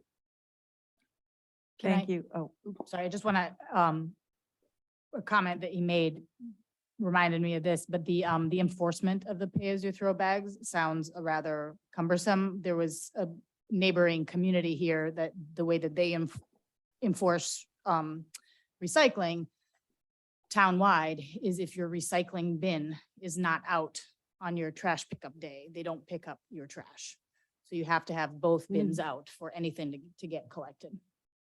So anyway, that sounds easier to enforce than the pay-as-you-throw bags. okay. Mr. Roberts. Something I didn't mention earlier. I just went with my wife down to Virginia to her sister's house. And she came home at 11:45 at night, got in her truck with all the garbage and drove to the transfer station. Because down there, you can use it 24 hours a day with no problem. They have cameras, so you can't do anything wrong. But when I lived down there, we moved down there in 2003. We came back in 2009. The whole time we were there, we used the transfer stations. They're still there. They're still going good. And you can take anything you have to the transfer station, no matter what it is, and you are not charged for it. It all comes out of their taxes, and their taxes are extremely low compared to here. But you can check a lot of places and find out what this is, why are they doing it, and what's going good. But anytime you're down there, you see the trucks going curbside all the time. So they're still working, and the transfer stations are just about everybody that's at the transfer station. And where mine was, it was out by the entrance of Blue Ridge Parkway. I was 23 miles from areas, and we had a transfer station out there. Thank you. Thank you. All right, so where are we? We have a motion to extend the transfer contract by 1 year, I think, and also probably a motion for staff to undertake some homework. With regard to but- your first motion, if we could make that request, because we can't Right. unilaterally go to the vendor and say. Say here we go, you have yes. to do it. So Yes. the motion would be to negotiate. To with the negotiate, vendor. see, and also to maybe, I hate to have us make decisions on the fly. I don't think any of us want to see that happen. And so perhaps the rest of the motion is to research what the options are a bit more across the different suggestions that you've heard. Because otherwise we're locking ourselves in before we have enough information, I believe. So does that make sense to folks? That that's the motion, that you seek to have I'm just trying to paraphrase it. So it's to seek to have an extension of the transfer contract and to do additional, Split them up. So that's the first motion. Okay. that We need to Just- resolve that that's- one that's first. right. And then we'll rephrase the next one. Yep. I stand corrected. So that's the motion to extend, to seek to extend the, To request a 1-year extension. yes. Is there a second? Mark second. Okay, all in favor? Ms. Abbott? Aye. Mr. Hamilton? Aye. Mr. Capson? Aye. Mr. Kelly? Yay. Dr. Ryan? Aye. Ms. Jukusa? Aye. The motion passes 5-1. And now the second motion. The second motion we haven't discussed yet, but the second motion would be to set the 6-month sticker price at $127 for January 1st through June 30, 2027. I would, 2020. Can we Hold hold that? Can we hold off yeah, on that? because normally, it's right at this time of the year that the vendor comes to us and we start negotiating the CPI and everything. So that's a placeholder so that we could get you to compare, but we won't know until the end of November, beginning of December, what the actual price. is So gonna be you for don't next need a 6 months. motion on So that we don't yet. need a motion on that. So you'll come back to set a price for a whole year if we are able to extend the contract. Correct, or, 18 months. or Or eight- 6 we months. probably 6 set a months. price for 18 months Right. at that point. Okay, is there another motion? Not yet. I think, I don't think we need a motion, but I think that well, I guess we should have a motion, make it official that they We direct the staff to develop develop an a, RFP and work with our consultant to set up a hybrid system. But the problem is we still have to figure out that cost and how many people are going to jump on. well, I think That's the we can problem. still work on developing a hybrid system. Maybe before we go out to RFP, we do the survey to try to get a handle on the numbers. I would be in favor of developing an RFP for a hybrid system that does not involve pay-as-you-throw bags. Second. So we have a motion and a second. Does anyone want? Does everyone understand that motion? Yeah. Okay, Straightforward. all right. Yes, the only issue with that motion in terms of the pay as you throw back, which is fine, is that we still are contracted or required by RIRAC to keep our recycling rate up. And if we don't keep it at a certain level, it's going to cost more Right. to handle that. But So her- just- Maybe that needs to be part of what we research to go into the RFP. But Bristol, for example, is who does the dual bin enforcement where they don't collect it if there isn't a recycling bin. Bristol So also I does it in-house. does Bristol- what in-house, Bristol- their Bristol, own collection They have with their own trucks. DPW trucks So department. I'd be and curious to drive- hear how other communities maintain their recycling rate. They don't. Well, we don't know. So. Well, the- you can look at RIRAC and see what recycling rates are. We have one of the higher diversion rates because we do all of the stuff up there, but ours is only counted as a transfer station. It's not Right. what else happens in town. Well, And also we before have So it to, could be pays- much higher if or people could at be a home. lot lower. Before we had pay I as don't you throw, we were among the lowest diversion rates in the state. We're not any, yeah. But Before since pay as then, you throw, now, yes. we've improved but there's greatly. also. an Well, before pay as you throw and all the other options that were available. Because a lot of stuff went down the chute when the new vendor took over. There are a lot more options to divert things. We also Okay. have a curbside compost pickup program now that, I think there's a lot of different variables now that we're not really comparing apples to apples necessarily. Okay, so the motion is, Madam Clerk, To direct staff to develop an RFP and work with a consultant to develop a hybrid that does not use pay-as-you-throw bags. Well, Well, Okay, so do we when- need to elaborate on the hybrid or Is that a clear enough I think it's motion, clear. Rich? I think so, between that and the 3 everybody pages of here, notes? I'm sure people are gonna keep me on my toes, so But- I got it. but we, I'm pretty sure Ted understands too. It's gonna be curbside for the whole entire town with hybrid for bulky waste diversion and the transfer station, for the big items that yard waste and diversion. people can't, yeah. So Whatever we think will give us the best bang for our buck We got it. based on. all right, got it? Available. Okay. All right, motion and a second. All in favor? Ms. Abbott? Aye. Mr. Hamilton? with the caveat that this is not what the program is gonna be at this point in time. It's an RFP to figure it out if it works. Yes. That's right, exactly. It's direction. Everybody understands that. This is an RFP. It's not, we're going in this direction today. We Okay. just need to understand more. We're trying to figure out what the We're gathering consequences of making information. this Correct. decision might be. We may gather this information. and All right. decide we're not gonna Okay, do it. okay, we got it, we Mr. got it. So, Catherine. Is it my turn to say Yes. aye yet? Yes. Aye. Mr. Kelly? Aye. Dr. Ryan? Aye. Ms. Jukusa? Aye. Motion passes 6-0. All right, so thank you so much, everyone, for staying so late and. We're uh, not finished. We're not We're done. not No, finished. I know, I'm just trying to wrap up this item, if that's okay. I think Mr. Woodhead wanted to say something. Well, Ted, maybe you can correct me, but I think since we're going for a 1-year extension, that we have to reject the proposal that we got for curbside collection. Yes. Unfortunately, yes, I Correct. think so. We have to reject all 3 proposals. Can we get a motion to reject all 3 proposals? Do I have that motion? So moves. Seconded. All in favor? Ms. Abbott? Aye. Mr. Hamilton? Aye. Mr. Capson? Aye. Mr. Kelly? Aye. Dr. Ryan? Aye. Ms. Jukusa? And I do regret that we are not able to help the 4,000 people who are currently paying so much to their private contractors. We'll get a better solution. We'll get a better solution. All right. So thank you for that. Is there anything else, Mr. Woodhead? No, that was it. Thank you. Okay, okay. I wanna just, thank- I just want to confirm real quick, we're gonna get an 18-month sticker price to line us up with the That's- fiscal year? Assuming That's what we're going to try to do.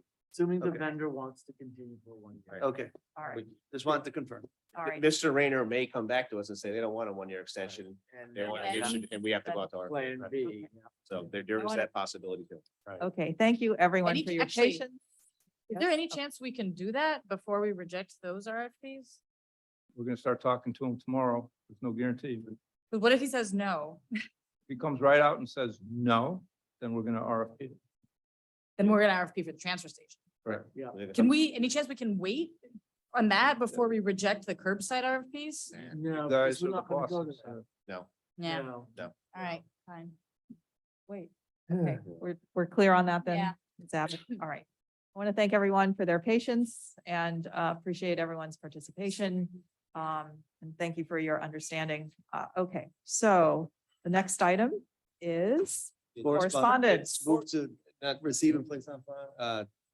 Hang on, our practice has been to pull things for another meeting, and I have a feeling that Mr. McDonald is here for number 1. Yes.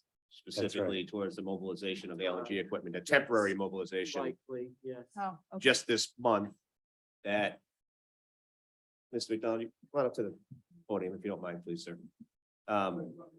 If you would. Because I want to ask you a question and they need to hear you at home. I'm assuming you're here for correspondence number 1, correct? I'd like to know what what the correspondence was, yes. Well, that's the right. correspondence is that Rhino Landry, whoever it is going to do a temporary mobilization here in October, Correct. clean out the pipelines, and then take that one away, and then come back in December, November, and do the big mobilization again? Late November. Okay, so Late November. is that the correspondence you received? That's what we're. Correct, yes. Okay. I thought that I was going to be able to talk about what was going to be happening and what I would like the council to do In terms of, And we- what are you talking about specifically for this temporary one for a few weeks? for this, Or the long-term one the one that's going to be for yearly? the fiscal year, for the season 2022, 2023 that expires April. Okay. So these So next I, 6 months. if you want to talk about that one specifically, we have to put it on the next agenda. Okay, Okay, I just wanted to make sure you weren't talking about this temporary one for when they clean the pipes. no, I'm fine with the pipe cleaning. So if you would like to have a discussion about the other one, we would just have to put it on the agenda. If for we could next- put that on the agenda for next time, that would be wonderful. Do you need anything further than that? Thanks so much. I really appreciate that. Thank you, thank you. Let Old Mill Lane know. Okay, Yeah. so we're moving item number 1 under No, correspondence. we're not, no, I just wanted to clarify that he was No, not oh, asking about okay. the temporary setup. He was. Oh, okay. Okay, so do we have a motion? Move to receive and place on file. Second. All in favor? Ms. Abbott? Aye. Mr. Hamilton? Aye. Mr. Capson? Aye. Mr. Kelly? Aye. Dr. Ryan? Aye. Ms. Jukusa? Aye. All right, future meetings, October 24th, November 14 and November 28. Madam Vice Chair, I make a motion, we adjourn. Seconded. All in- Technically, Madam all in President. favor? Ms. Abbott? Aye. Mr. Hamilton? Aye. Mr. Capson? Aye. Mr. Kelly? Aye. Dr. Ryan? Aye. Ms. Jukusa? Aye. Thank you so much to staff and everyone for staying so late and all the people in the audience who remain.